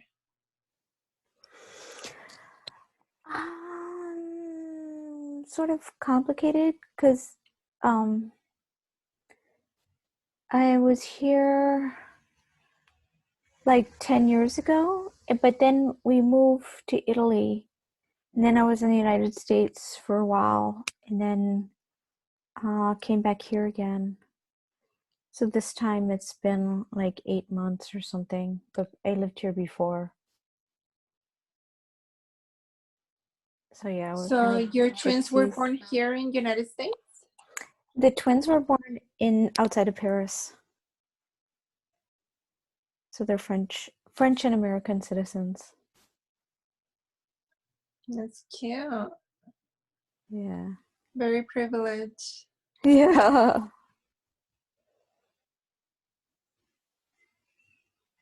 Did you grow up in Arizona? No, I'm originally from Mexico. My mom's grandfather, he's from Europe also, and from my dad, they are from Persia. Wait, so you grew up in Mexico, but your mom's family is Mexican, and your dad's family is Persian? Yes, they both met in Mexico. I was born in Mexico, and then we came to the States when I was 7 years old. Really? That's sort of a fascinating mix. Persian and Mexican. That's so random. It is. And then my my mom's grandfather, he's pure from somewhere in Spain. He's really tall, light skin, blue eyes, very handsome guy. Mm-hmm. He married an indigenous woman from Mexico, so it's kind of a very mixed culture. Wow. Super interesting. Yeah, back in the day, I started working in a nursing home while I was going to high school. And it was a very high-class nursing home. And most of the people right there, they had already traveled all around the world. They had a lot, really wealthy. And a lot of them, they would always ask me for my and how tall I am and just slim and my skin color. Because I'm almost 6 feet tall. And really? Yeah. Wow, because you never know that from Zoom, right? Mm-hmm. Yeah. I did runway modeling for a lot of years. But they would always ask me for my nationality, and as soon as I would tell them I'm Mexican, and they would swear I was not Mexican. They were like, no, you're not Mexican. Mexican people are so petite, dark skin, chunky. But it's funny because actually Mexicans that are natives, indigenous natives from, I'm gonna say, Central South America, you see them and they are petite, they're more dark skin, and I guess it is rare to see the type of generics that I have. Yeah. Yeah, for sure. The type of genes, yeah.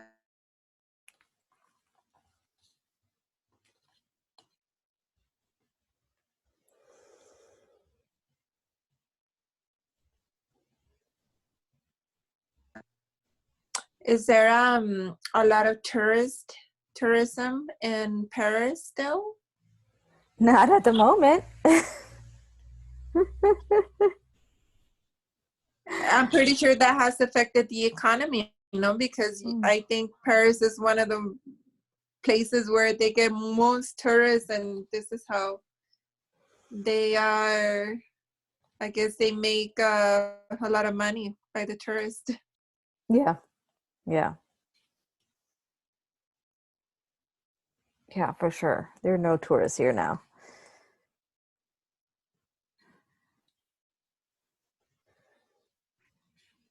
It sounds like you guys have pretty strict lockdown rules. Yeah, I would say so. And now everyone is wearing masks.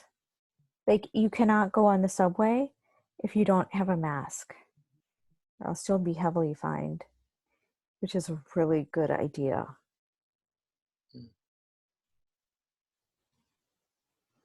It's pretty amazing to me in the States, like how just mask wearing is some political statement now. Like, how did that happen? Oh my gosh. Like, looking at politics in the US from outside of the US, it's like such insanity. Like, it seems so crazy. Americans are just like so interesting.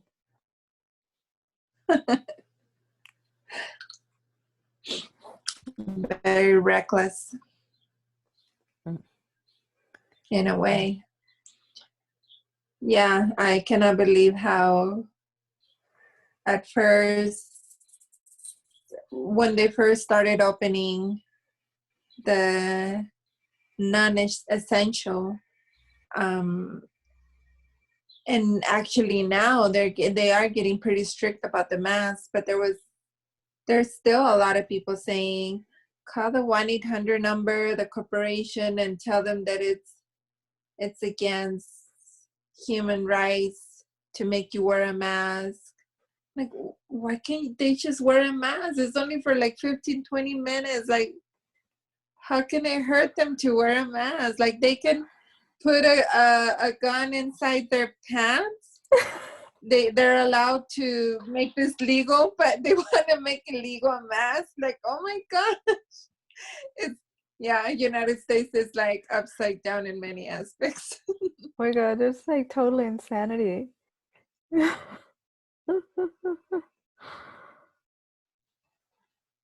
Yeah, it's like the only country where guns are legal and masks are illegal.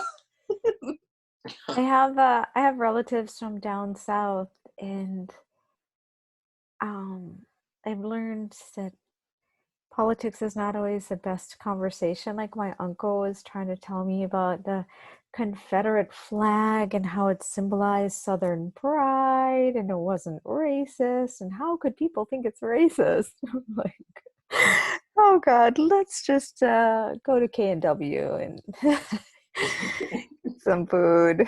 This conversation isn't going anywhere. It really doesn't. Politics and religion, instead of uniting, it divides people more. Yeah.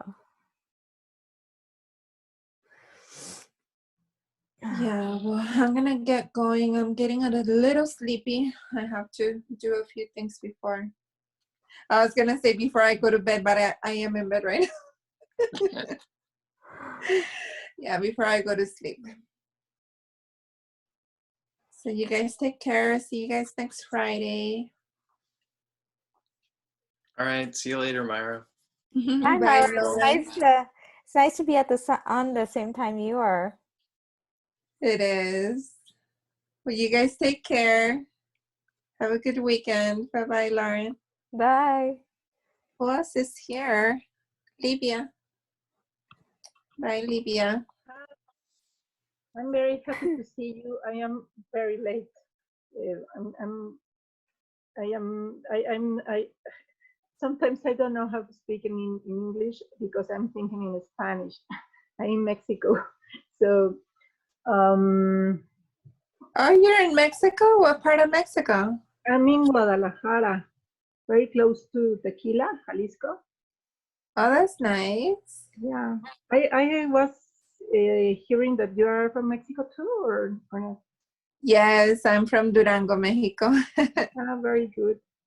I was listening you, but I am doing some other things, so that's why I can talk.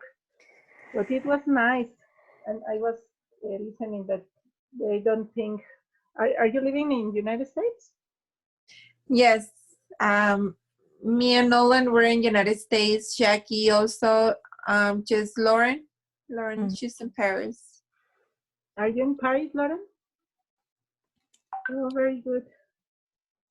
Okay, and I was listening that you were talking about pets and about. I didn't. I'm not sure if I heard good or if I'm okay or not, but I'm very happy to see you. Yes, nice to meet you, Livia. Yes, nice to meet you. And how did you come to be here, Libya? Hugo, that is sometimes there with you. Oh, okay.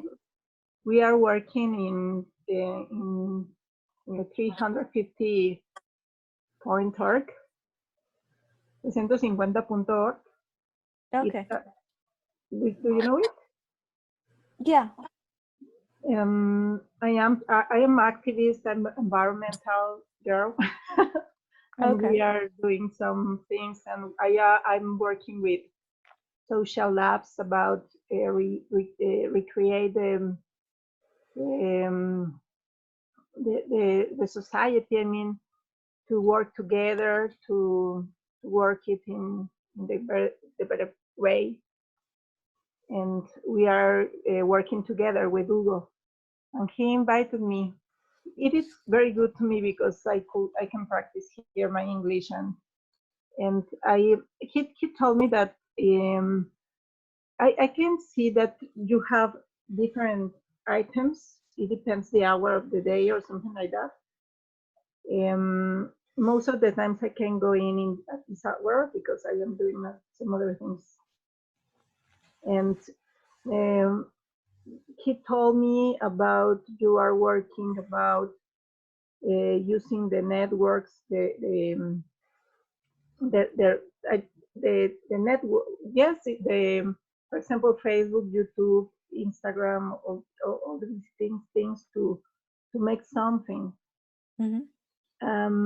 I don't know if you are doing something like that too, or you are just here visiting or something like that. Yeah. Or what could be the things that we could do together. For me, it's good to talk. It's very good to do that with you. You are very nice to me.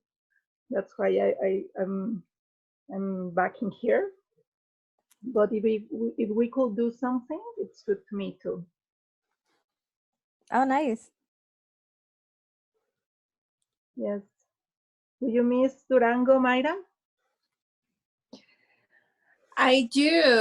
I actually do. I mean, I grew up right there for my first 7 years of life. We used to travel a lot. We traveled to Monterrey, Guadalajara, a lot of parts in Mexico back in when they call it ferrocarril, when the train was still up. Okay. Yeah, I do miss Mexico in general, especially my hometown. Yes.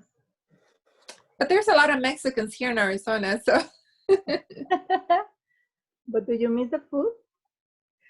I don't miss the food because Arizona, it makes border with Mexico. It's the borderline between, it makes border with Chihuahua and Sonora. So there's a lot of Mexicans here. So pretty much all the food that I used to eat over there, I eat it here also.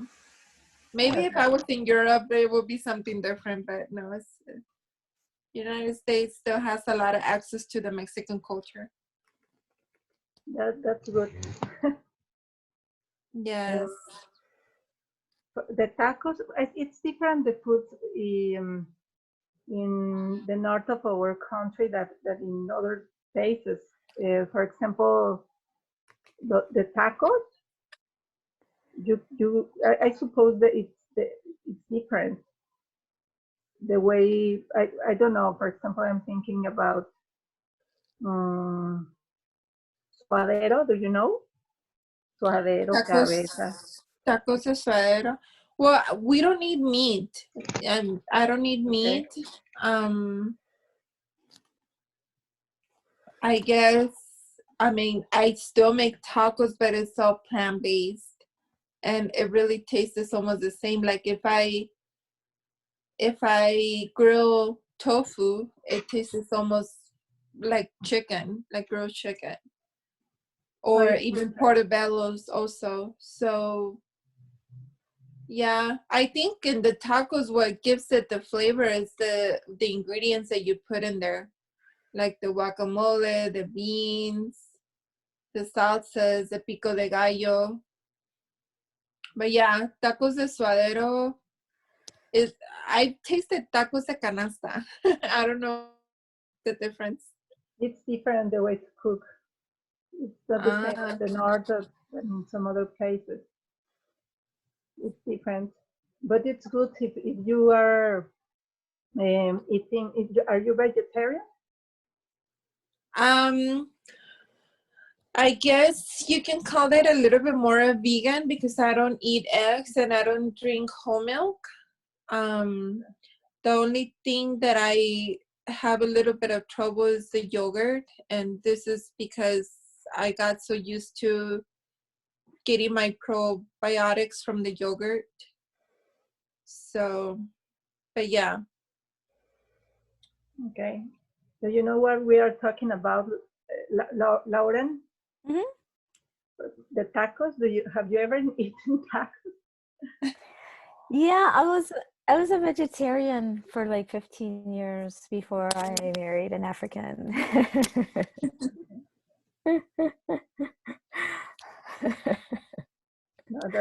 No tacos. No, we eat tacos. We eat tacos. Yeah. You, Nolan? I've eaten a lot of tacos. Yeah, love tacos. What do you like better? What do I like better? Yeah. Between what? I don't know the tacos you have tasted. Oh, well, I imagine that I am not very cultured when it comes to tacos. I think I've had very American tacos. Like Taco Bell. Okay. Yeah, and like my mom would make tacos, but they were her own tacos. They were great, but they weren't like, I think I've had very few authentic tacos. The tortilla is like toasted or not? Is like what? Like crunchy? Yeah, I've had both. Yeah. Okay. Yeah, well, Like the soft tortilla, no? Soft or crunchy, or the flour or corn tortilla. yeah. Oh God, the other day I wanted to I just had this like craving for tacos. Uh-oh. And like the real tacos, which is hard, it's hard to find here. Like in West Palm Beach at the farmers market, they have those little taco stand. It's the best tacos I've ever eaten, like in the whole world. And they're like kind of fusion tacos with like grilled octopus, and but they're all made from scratch, like fresh tortillas and just like these fine, like just fresh amazing ingredients, but it's kind of like, you know, a little creative. And oh my god, it's so good. So I was looking around, I was trying to get some masa, and I like, oh, it's so hard to find it in Paris. Like, I'm sure you can, but you have to travel. Like, I'd have to spend an entire day getting masa. I will bring you tacos, and I have to eat it in front of you. Then you should know that it's delicious. Yeah. So you invite her to Paris and she'll bring the taco. We should share our food to everybody. What do you like to eat better? To all of you. I mean, what do you prefer to eat? Like, what's our best recipe or the Yeah. best food? Yeah, your best food. I think what my kids enjoy more of what they enjoy everything, because I'm a great cook. I don't want to brag about myself, but I know that I'm a great cook. But something they do like a lot, and they ask me for it a lot, it's food with mushrooms and onions, all grilled. I make them like enchilada style, but then I put peanut butter in the red chili. It's making me hungry. What is that? I'm totally fascinated by this. Have you guys okay, you guys had enchiladas before? Uh-huh. So you know how they usually put like red sauce on top or green sauce? Yeah. The one that I make is red sauce with New Mexico dry red chili. And then I put some peanut butter inside. Like I blend it with peanut butter. Okay. Until they become soft. And then I put garlic, turmeric, salt, peanut butter. And then once I blend it, I put them in a pan so it can boil. And they're delicious. I don't know if you ever had this sauce is very common in the Thai food. Like That's what I was thinking. I make the Thai sauce like that with dried red chilies and peanut butter and turmeric and lemongrass and coconut milk. Yeah, I'm pretty sure it tastes almost the same. So what I do is that I wrap the enchiladas, I put tofu inside, grill onions and grill or saute, because it's more of a saute, mushrooms and onions, and then I grill the tofu. I put it inside the tortilla, I roll it, and then I just put the sauce on top. It's delicious. Oh, tasty. Do you have a recipe for that? I am not so good at giving out recipes, but I can definitely make a video. When I do make them, I can make a video with the ingredients and then send it to you guys. Do it. I'll make them. Yeah. Try making them. They're delicious. What is your favorite, Livia? Oh, my favorite food are tacos. Tacos. I think Livia's craving tacos tonight. She doesn't stop talking about tacos. I'm taco dependiente. It means like taco. I love tacos. I could eat tacos. She's a codependent of tacos. Codependent tacos. Yes. And you, Lauren and Nolan? Well, I have a French African husband, so that means he loves to eat. And my husband's a really good cook, so there's a lot of pressure for me to cook. So we do a lot of stuff from all over the world, and we have pretty good ingredients in France. And then we go to the specialty stores to get all this other stuff. So I cook Indian food and Chinese food and some French food, and then my husband cooks some African specialties, and sometimes we cook Mexican food and whatever. So. For example, a dish that you love. Well, my husband has his dishes, which are like yassa and mafe, and me, I don't know. I have maybe 10 dishes that I make. Yasha, did you say yasha or something like that? Yassa. It's like Yassa. it's a French African thing with it's like chicken with a lot of onions and olives and a little bit of a mustard sauce. Oh, It's red. It's like a tomato mustard sauce. oh, it sounds good. Yeah, it's really good. And let me see, what do I make?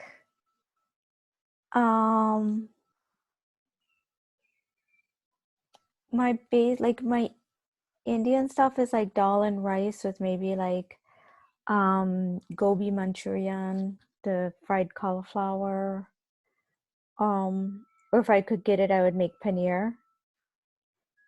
And then I have like, you know, like the basic Chinese recipe that's like you kind of sometimes you kind of add the same thing in like a regular brown sauce. So it's like I just have this kind of like I make a sauce with soy sauce and shaoxing and sesame sauce, sesame oil, and a little bit of sugar and maybe something red. Something red. You're Yeah, not like something tomatoey. Something tomatoey. That's how I cook. Like, oh yeah, we need something red and tomatoey. It's important. The color has to be there. It sounds good too. Yeah, but unlike Myra, my kids usually complain.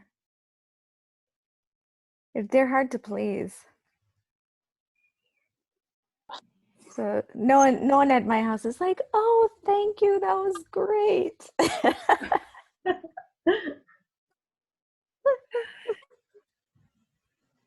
Yeah, my kids they're used to eat everything. I got them used to eat everything that's available in the house. I guess that's the way I was raised, because I was raised ovo-lacto vegetarian, and then for a few months we would go just plant-based, and then like a week we would just go eating plain vegetables, raw vegetables, and then another week nothing but fruits. So they got us used to eating everything out there. So that's the same way I try to do with my kids, and they can sit there and like you can ask my 7-year-old what's his favorite food, and he says lentils. And I'm like, lentils, like you ask the 7-year-old what's his favorite food, and they'll be like pizza or macaroni and cheese, or no, my son likes lentils and avocado tacos. That's his favorite food. What is lentils? Lentejas. Ah, I love lentejas. Yeah. Yes. My 7-year-old, he's in love with lentejas. He doesn't like pizza more than lentejas, or he doesn't like no fast food more than lentejas. They say that lentils, or what did you say? Lentils? Lentils? Yeah, with rice, it's a very good food. Yeah, it has a lot of iron. Yeah. It's very good if your kids love them. Yeah, I get a on the fruit and vegetable specials, I go and get a bunch of papayas, watermelon, cantaloupes, and mangoes. I have like 2 baskets of fruits, and within a week, everything is gone. It's like they don't respect nothing. Whenever I'm craving a mango, it's not there anymore. How old are your kids? The smallest one is 7, and then the middle one is 11, and the oldest one just graduated yesterday from high school. Wow. I have a Congratulations. 7-year-old too. Well, two of them. To the twins, yeah. I can't wait for my my 7-year-old to talk with your twins. Maybe next You know, week. we're thinking of hosting a collaboratory for kids.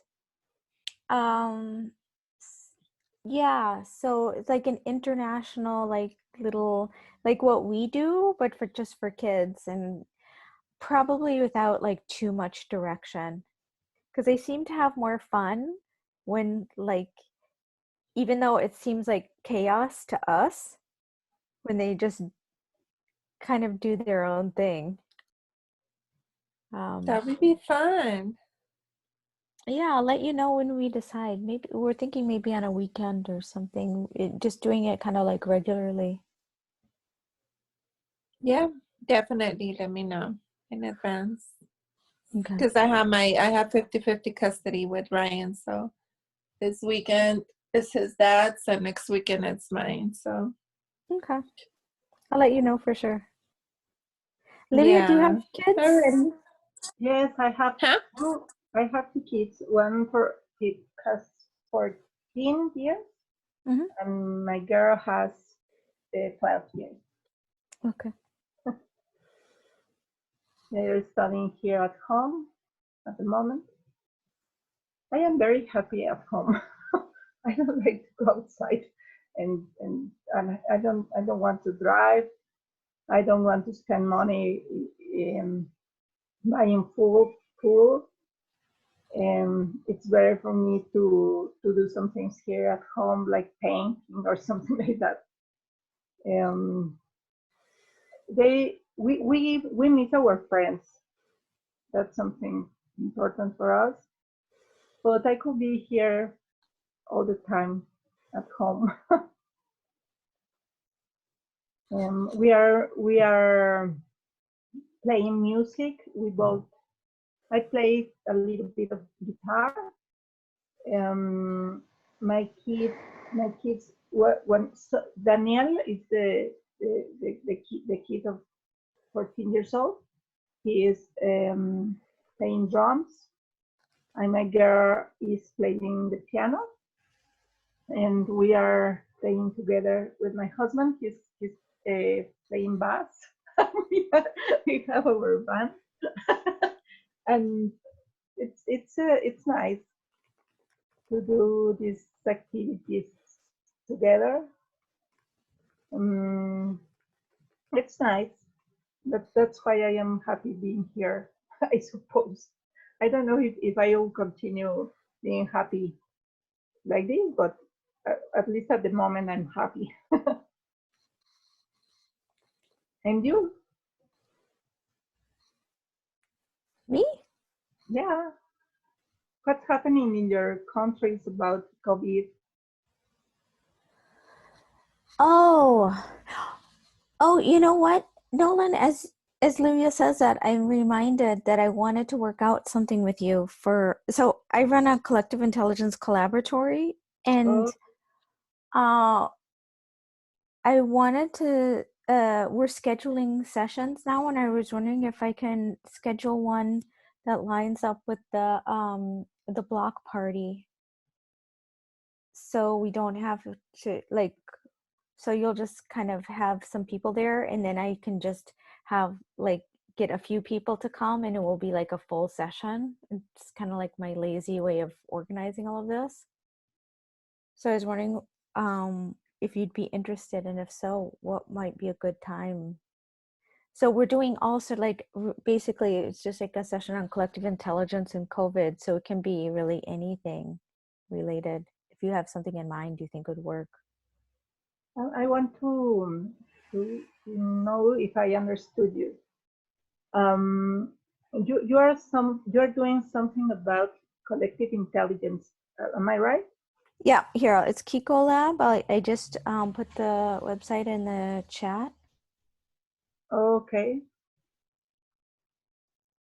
So Okay. yeah, so we do different months or different themes, and this one is on COVID. Good night, Myra. Good night, Mayra. Nice to meet you.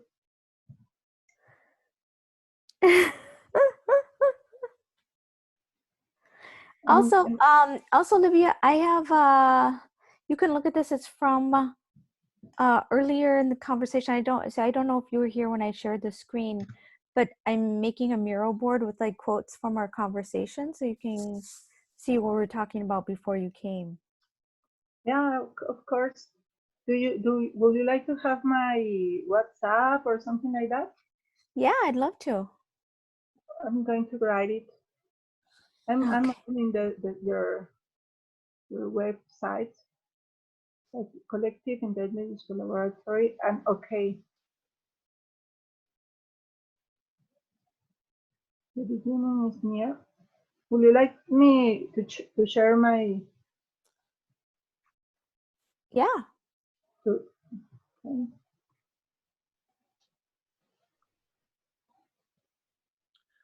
Well, Lauren, I like the idea of using some block party time for a roundtable. As far as timing,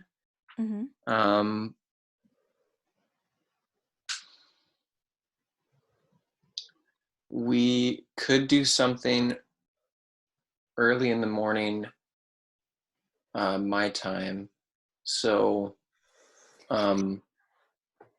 the first 3 hours of the block party, some of that time or all of it could be used.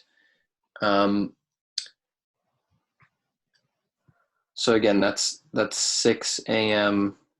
to 9 a.m. my time. Okay. And then for about probably the next 6 hours is not super great. So let me think here. I think pretty much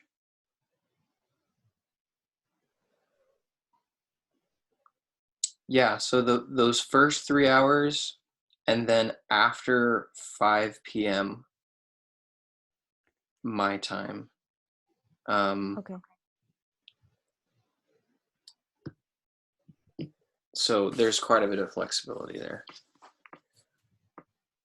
What would you suggest? What might be interesting?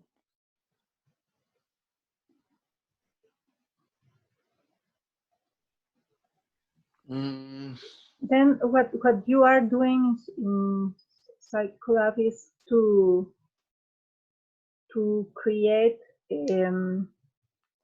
discussions or about some items or something like that. I mean, especially in this moment about COVID. Yeah, so I'm not really sure what you're asking, but we're basically hosting roundtables from people who are organizing around COVID in different ways. So we have people who are building technology or doing working in new economy stuff, and so we just kind of bring them together to talk about different aspects. We try to kind of network weave and bring people from different networks together to kind of purposely get people talking. And it's for the whole world, or are you working in France or? Yeah, I'm in France. What's this Oh, yes. And here they are. Yeah. So Nolan, any ideas on maybe what we could do? Well, I think that around 5 p.m. my time, Mm-hmm. there's usually some good momentum.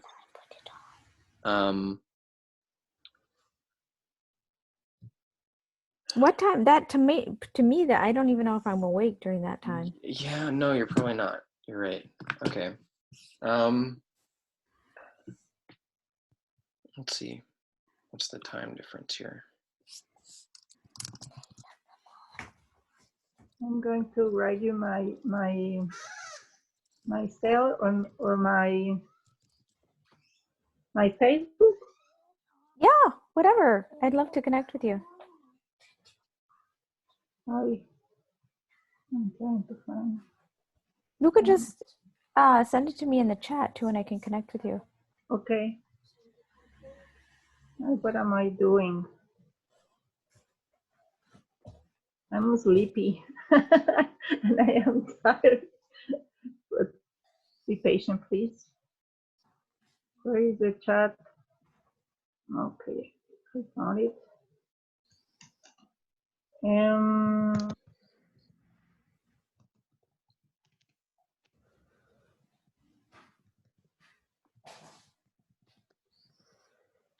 I don't know, Nolan. What are some? My cell phone, and I suppose you have to put before the Mexico code on all of that. Oh, okay. And I am like Livia Servin in Facebook.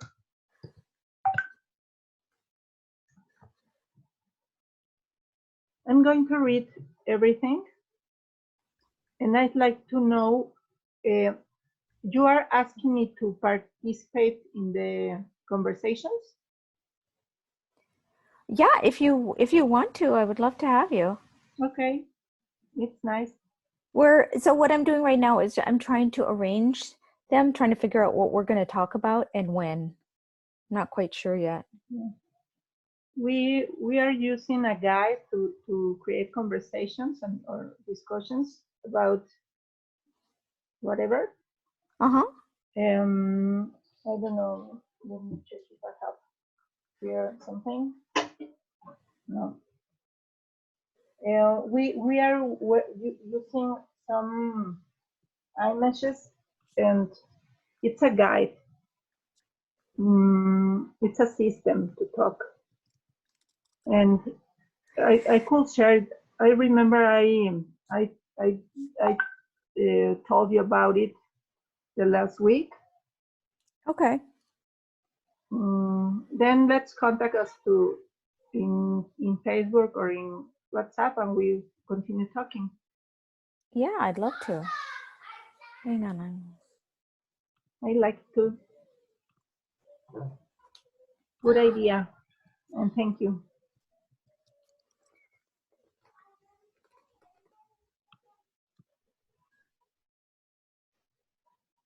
Let me see. Are you inviting me? Yeah, I just sent you a WhatsApp. I thought. Check it. Hopefully it was to the right. Okay.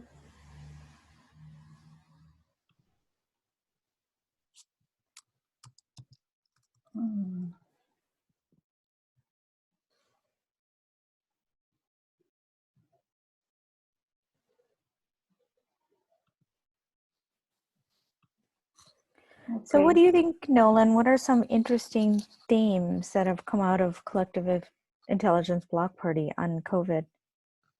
There's a stone soup. What else is? Some interesting themes specific to COVID.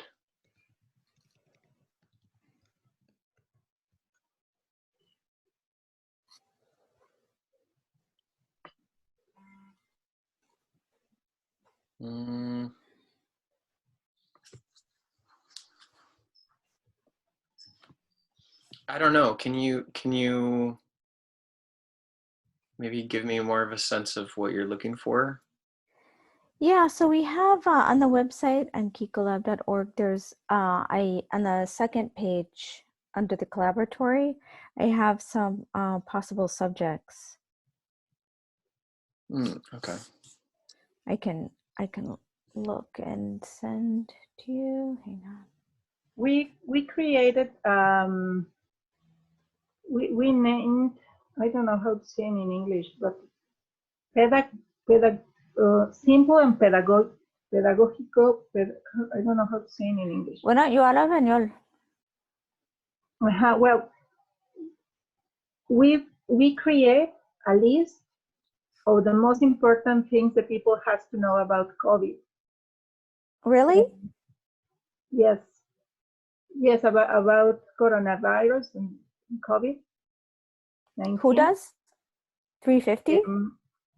I am a guide of some neighborhoods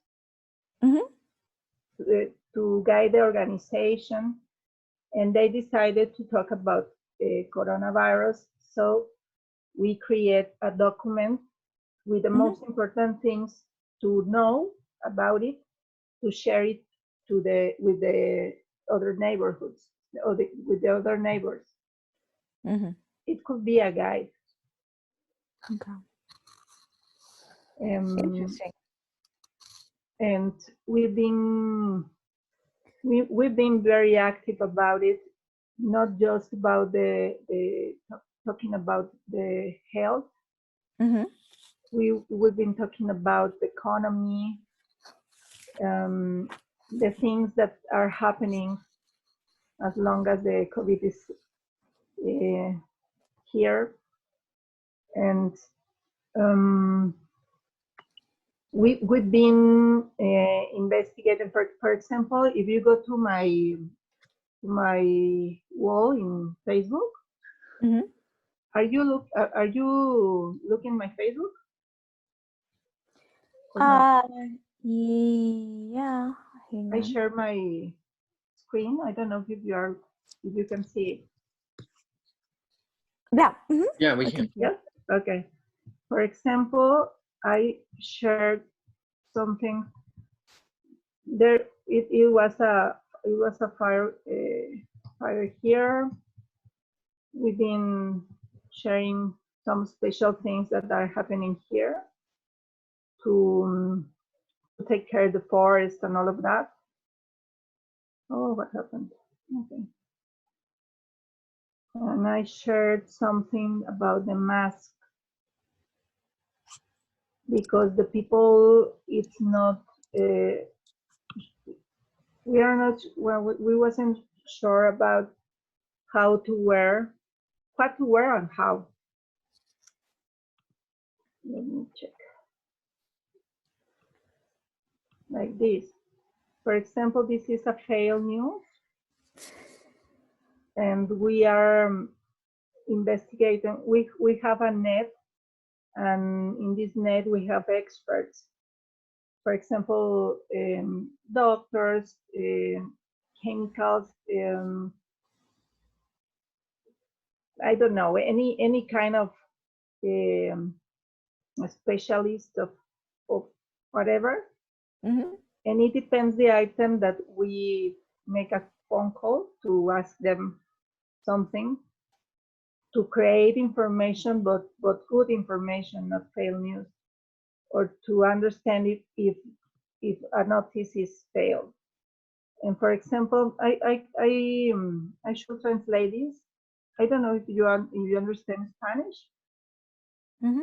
Bueno, yo hablo español. Ah, perfecto.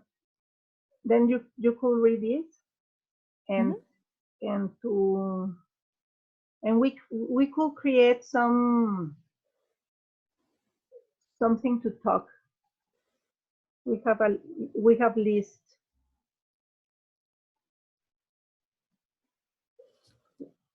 For example, this is for this. I shared this yesterday or something like that. But for example, if we need to share something, for example, if we detect that the people are sharing wrong information, we take care. We join to the team and create some things like this, because we know that we are free as long as we have good information. That's something very important for us. Oh, super interesting. I wonder if we could do something in Spanish. I didn't hear you. I said, I wonder if we could do something in Spanish. I'd like to do some roundtables in other languages. It could be a good idea. If it's in Spanish, I could do something if you want. If it's in English, I can, but I have to study a little bit the vocabulary and all of that to be sure. It's good to me too. And if you want it, it's good to me. Oh, that might be interesting. It might be interesting to do stuff in other languages like Italian or Spanish or French or something. Yeah, it's a good idea. I'm going to share with you. I don't remember where is it? But no, it's better if I share it by WhatsApp or something like that. The other information. Did you ask me by WhatsApp? What? Did you ask me by WhatsApp? I sent you a message on WhatsApp. Okay, let me check it.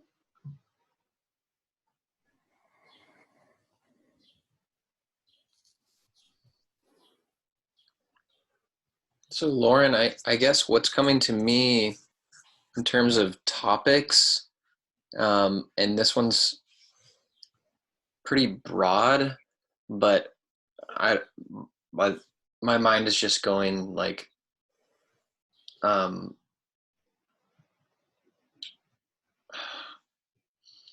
something about repairing like broken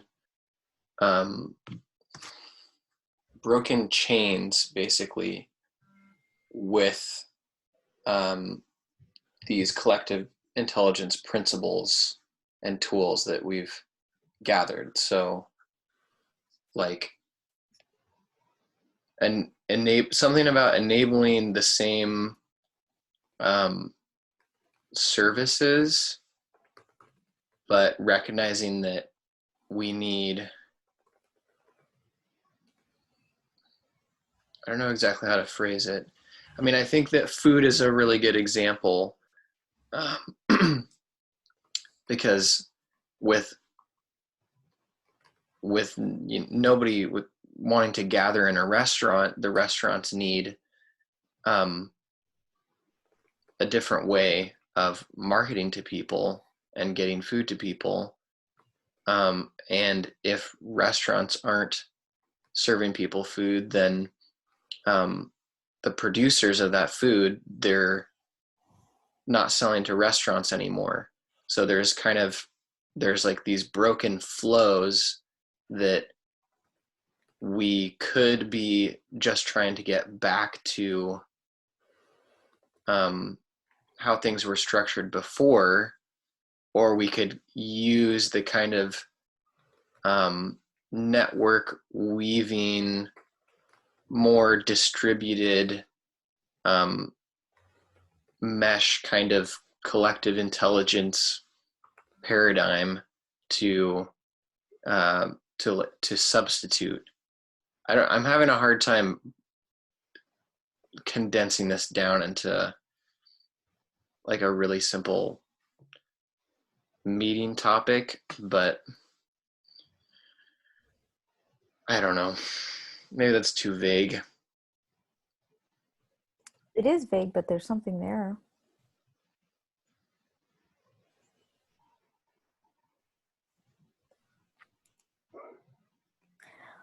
I already share you the information, Lauren.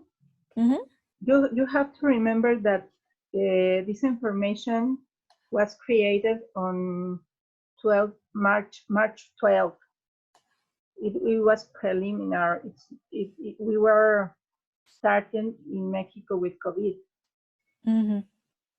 It's possible we have to change some things, but it could be a good guide about the topics, the most important topics to talk about it. Mm-hmm.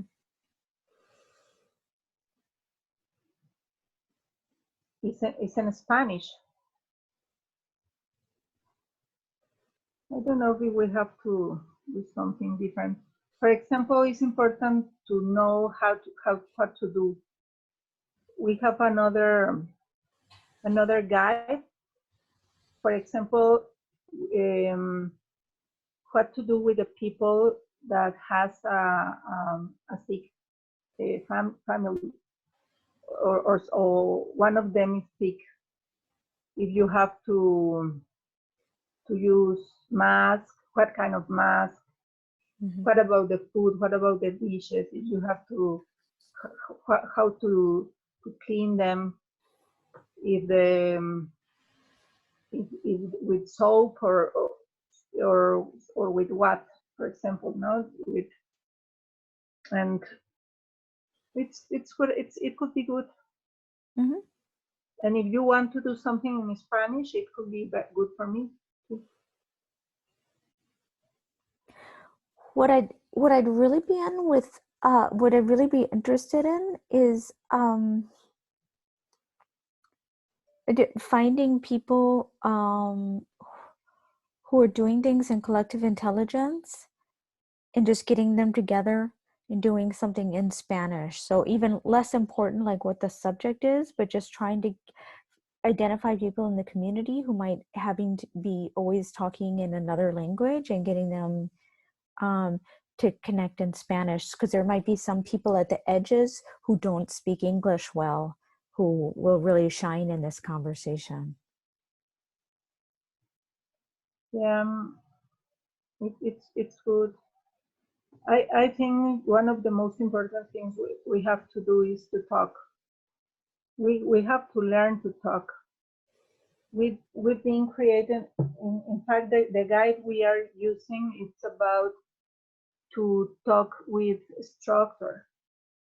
I'd love, I'm super interested in that. Where do you have that? Let me see if I, okay, it's here or not. No, let me check if it's here.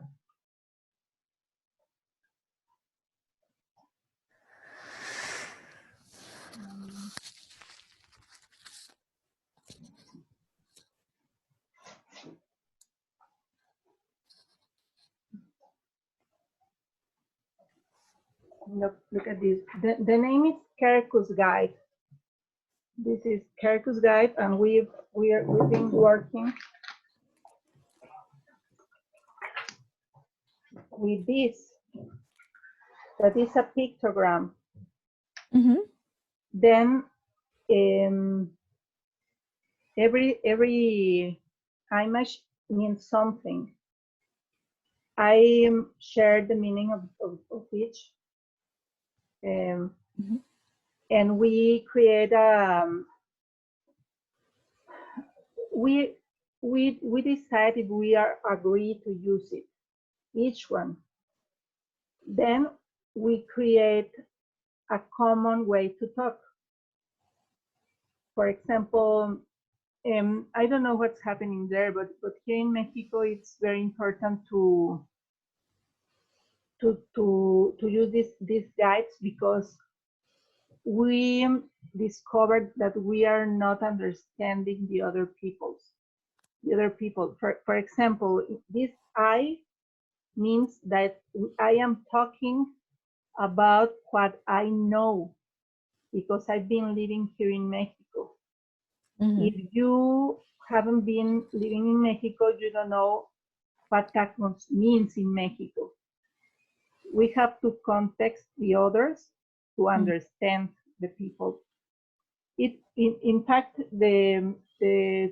our talk about tacos, it could be a good example. Every taco is different, depends of where are you. But if we want to create a price about tacos, it's very important to be precisely about the taco we are thinking. It's not the same what we have to buy, what does it cost, it's different. It is an example, but in every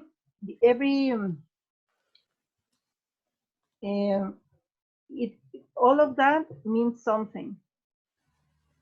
For example, the apple means that the independence, we are independent. We are not alone. We are not working. Everything you are looking around you was made for others. That's very important. And we think, for example, the apple doesn't appear suddenly. I ask you, for example, how long, no, or how many, how much, I'm thinking in Spanish. How does it take? ¿Cuánto tiempo tarda? Help me, Lauren, please. Like, in English, how long does it take to have an apple in your hand? It depends. If you have an apple in your house, it depends. It could be seconds or 5 minutes. Or if you go to buy it at the store. Here in Mexico, you could have an apple in 20 minutes. Also the times. But it doesn't mean that the apple suddenly appear in 20 minutes. It takes a lot of time, hundreds of years to, or even more, because the planet has to create the conditions to have a tree and an apple. And a lot of beings did something to help that you have an apple. It's and every image means something. For example, this is the most important because in Mexico we think that we are alone and that we can do something. We could do everything by myself. I don't need anybody. If I am inside of my home and I don't see anything, it's better for me. And we discovered that the solution of everything is to work together with your neighborhood and the dialogue is very important. That's what we are using these guides. So is there any more information on those guides? How do you? Yeah, I could share you a PDF Okay. and a file. Yeah. And you could read it. It's in Spanish. I don't. You said. No, está bien. Okay. Yo leo en español. Yeah, and this is one of the tools. We have another one. We have, for example. Does Jackie speak Spanish? I know she's Puerto Okay. Rican, but that I don't want to assume. I didn't hear you. I asked Nolan if Jackie speaks Spanish. More or less. Oh. I think so, but don't quote me. Okay. We have to practice the languages because I spoke better, but I've been forgotten. Okay. I need to practice, and I'm sure I could be very good very soon, but I have to practice. So you'll send me that PDF? Yeah. Livia? Yeah, I don't have it like the others now. But I suppose, Lauren, that maybe we could have a date to explain the guide, explain you the guide. I'd love that. Yeah. Yeah, ask me by WhatsApp, Okay. and we could. I don't know when. You tell me. Who made the guide? Kerkus, or what? Who made the guide? Mm, You did? Yeah, I did it. Oh, okay, Yeah. yeah. Let's meet and so I've you can been explain it. Yes, I've been working at least by 12 years, Okay. and with some different, for example, with about cycling, about the dogs, about urbanism, about security, about forest, about the water, the air. I've been working everything for a long Okay. time, but we discovered that the main problems were the structure, the social structure and the dialogues. We don't know, we don't have tools to make it in the best way, and we are making these guides to help us, and it's working very good. I've been working with neighborhoods for a long time, and the most important to me is that they don't. Some people say to his neighbor, for example, you are not my neighbor. Now you're my friend, and they help each other and all of that, and they are thinking how to live better. They don't. For example, about the apple. Now they are not thinking about they are alone. They know that they have their community to help them, and that's the most important for us. Interesting. Mm-hmm. Maybe we could do something in easy Spanish. So have it be like an environment where people who speak some Spanish like me, but who would be embarrassed to jump in a fast conversation. Maybe we can have a slower conversation, which makes people who speak Spanish feel good that they can, do it in their native language, but also have some people who speak a little bit of Spanish can jump in, and we can facilitate some understanding by showing some pictures and doing some screen sharing and making sure that people are understanding one another. That'd be kind of cool to. I love it. I love the idea, because it's a way to contact us, but it's good too, because we practice English and we practice Spanish. And it's easy because I work with this all the time. I know how to do this. I know that I have to, and I want, not have to, I want to make a presentation in Spanish and in English. Okay. I could do it. So I am good talking in English, but if I remember how to say this and something like that. Because like in order for me to follow, like I can understand Spanish if it's slow, but there's so few opportunities to hear slow Spanish. Yeah. I love to practice speak English, and we have to, for example, in this is a tea brush, and it means about habits. Okay. The habits, if you want to get a habit, you have to be patient. Okay. And we could be patient with the team to explain, to talk slowly, and it's very good if we help each other to understand, and all of that.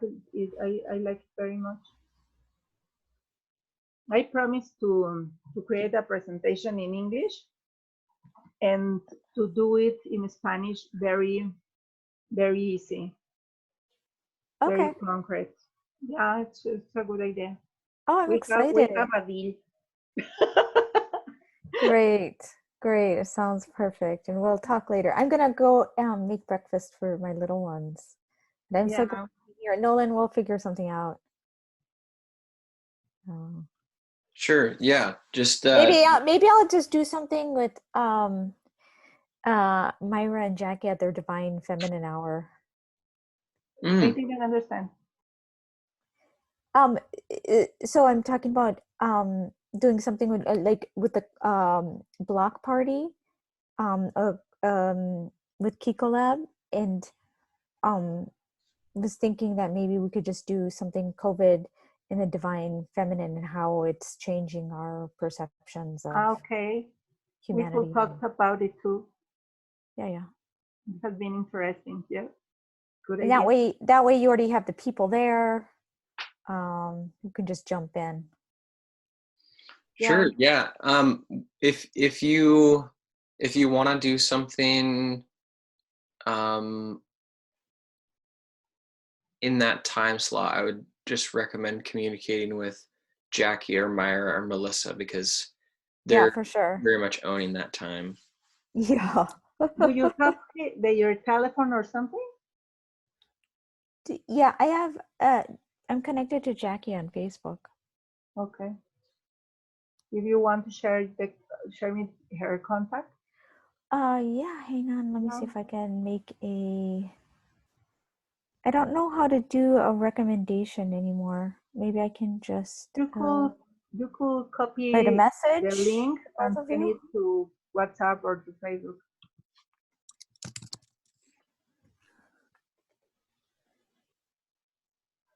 For example, with Kerku's guide, we've been learning about how to use the Drive of Google, the email, because some people doesn't know how to use them, and we help each other with the technology.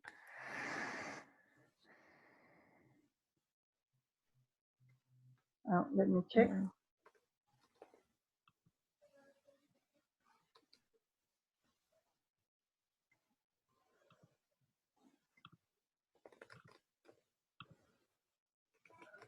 Did you find her? Where I could find her. I found her, and I'm pasting. Let me know if this works for you, Libya. Did you send it? Okay. It's Myra. Is that who you wanted? It should be Myra, yeah.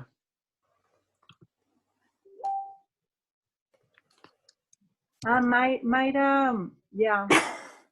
And I could send you Jacque. Okay. I sent you a message to you and to Jacque. Okay.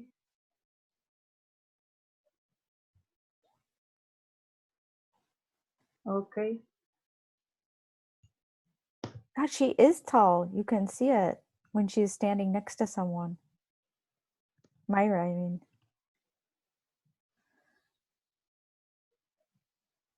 Hi, Jackie and Livia from Collective Intelligence. Ya la vi. I saw her.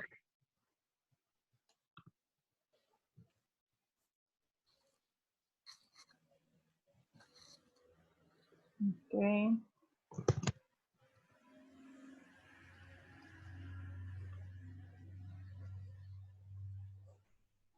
Okay. I got it.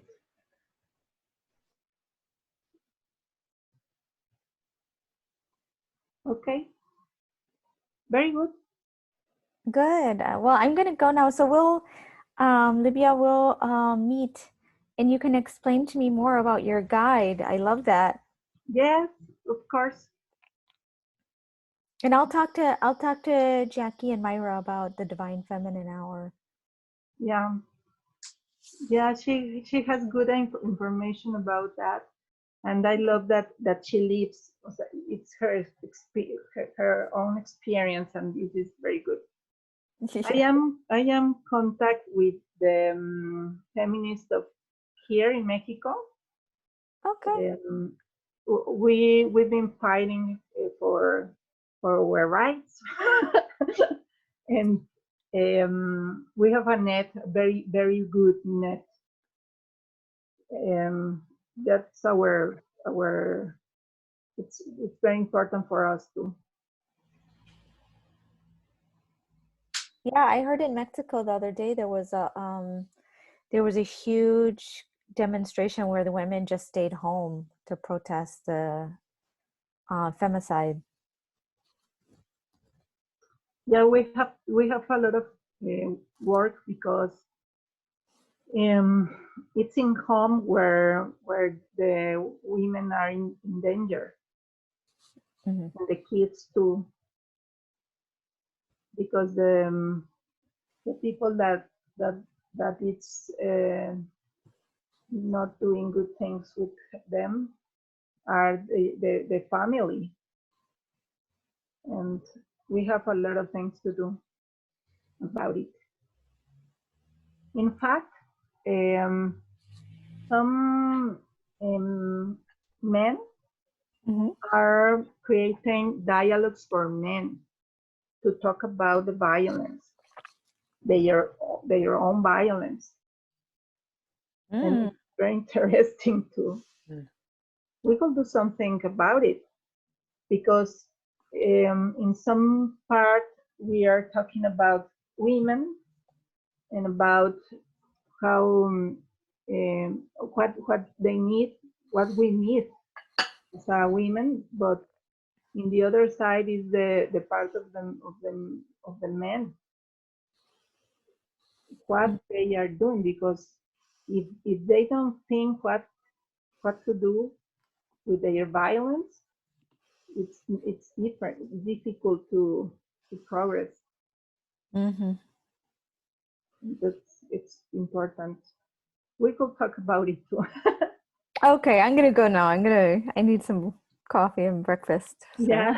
Good idea. So it's so nice to meet you, Livia. It's so nice to meet up you with you, too. Nolan.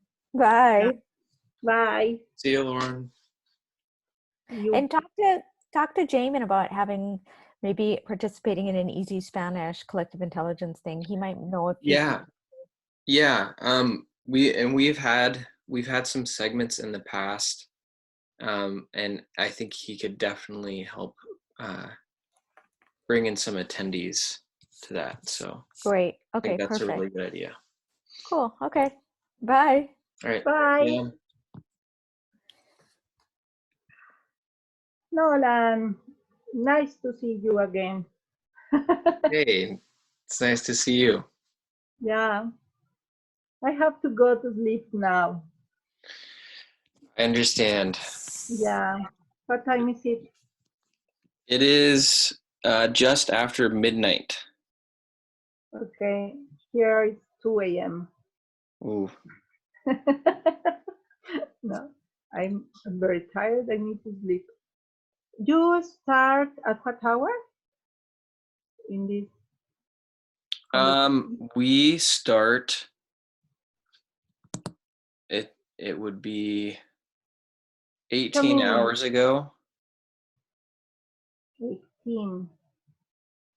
Or wait, yeah, 18 Like hours ago. 8. Like 8. So we start at 8 a.m. your time.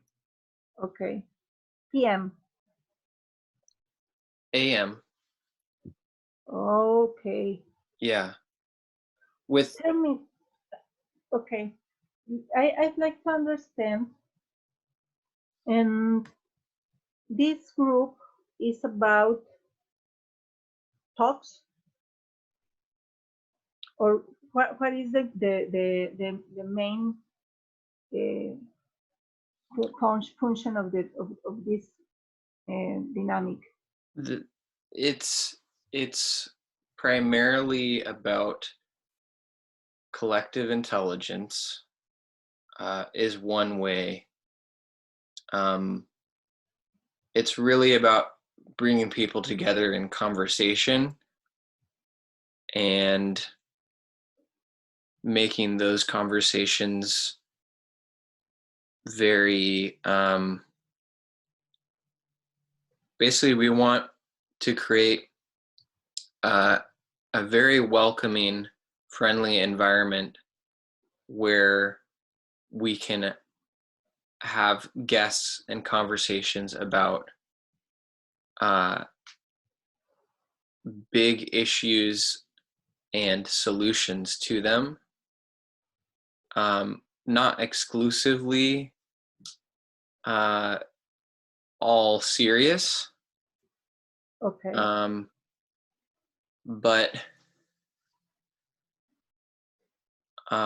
like we have regularly had a segment, I'm not sure if you've been on for it, but we've had a couple hours every block party to talk about feeding people, and Okay. and you've heard Jamin, I assume.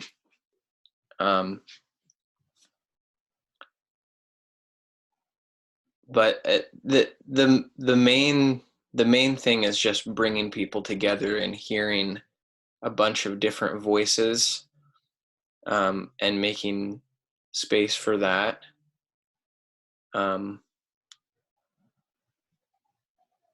It is kind of all over the place. Okay. Yeah. It's an excellent idea. I really think that it's very important, the dialogues. We are nothing if we without dialogues. Yeah. We need to talk about a lot of things. It's an excellent idea. So it's Nolan, and how many people is working doing what you are doing now? Like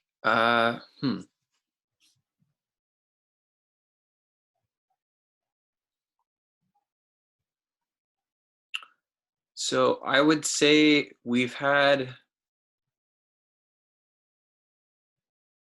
must have had over 100 people that have been here, but not all consistently. We usually don't have more than 10 or 12 people. We've had sometimes, we have had like 30 people at one time. It's primarily Jamin and I that are holding the space. But his girlfriend Melissa and Jacque and Myra have their Divine Feminine segment that's been really awesome. And they're continuing to make that a very strong segment. And we also have a good friend, Michael Gaio, who comes on around 4 p.m. your time. And he is into psychology, philosophy, spirituality, technology, a very, very well-rounded, interesting guy. And he gives his perspectives on, or one of his main focuses is myth and story. And so he leads a segment on a new story for humanity. So he will talk about narratives, stories that have driven us for a long time, and new ones we might create. What do we discover when we look at these stories about our own psychology, and where are we at in a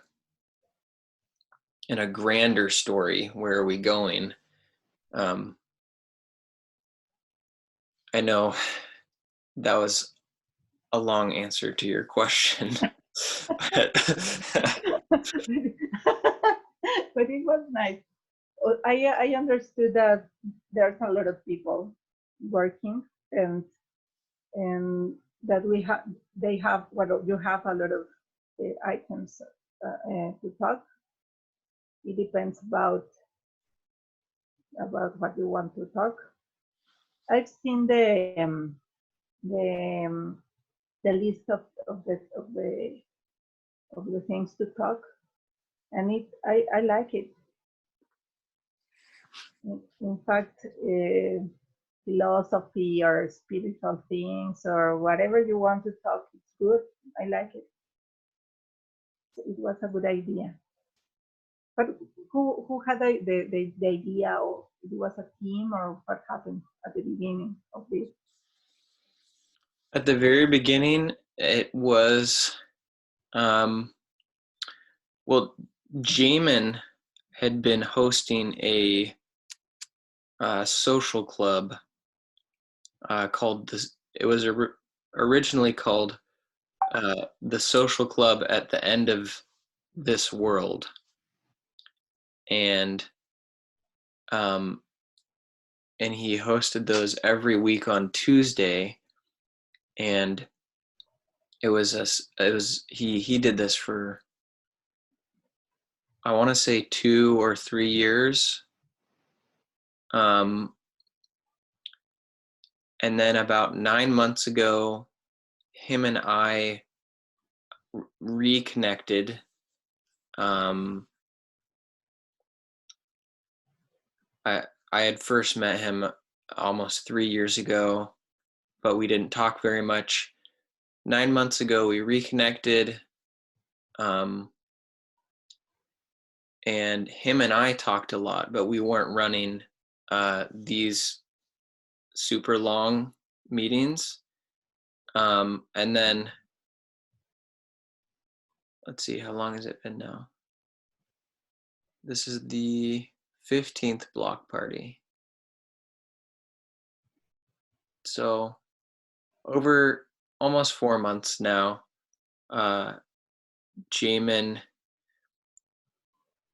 I was reading a white paper that Lauren wrote, and it was an amazing white paper about collective intelligence and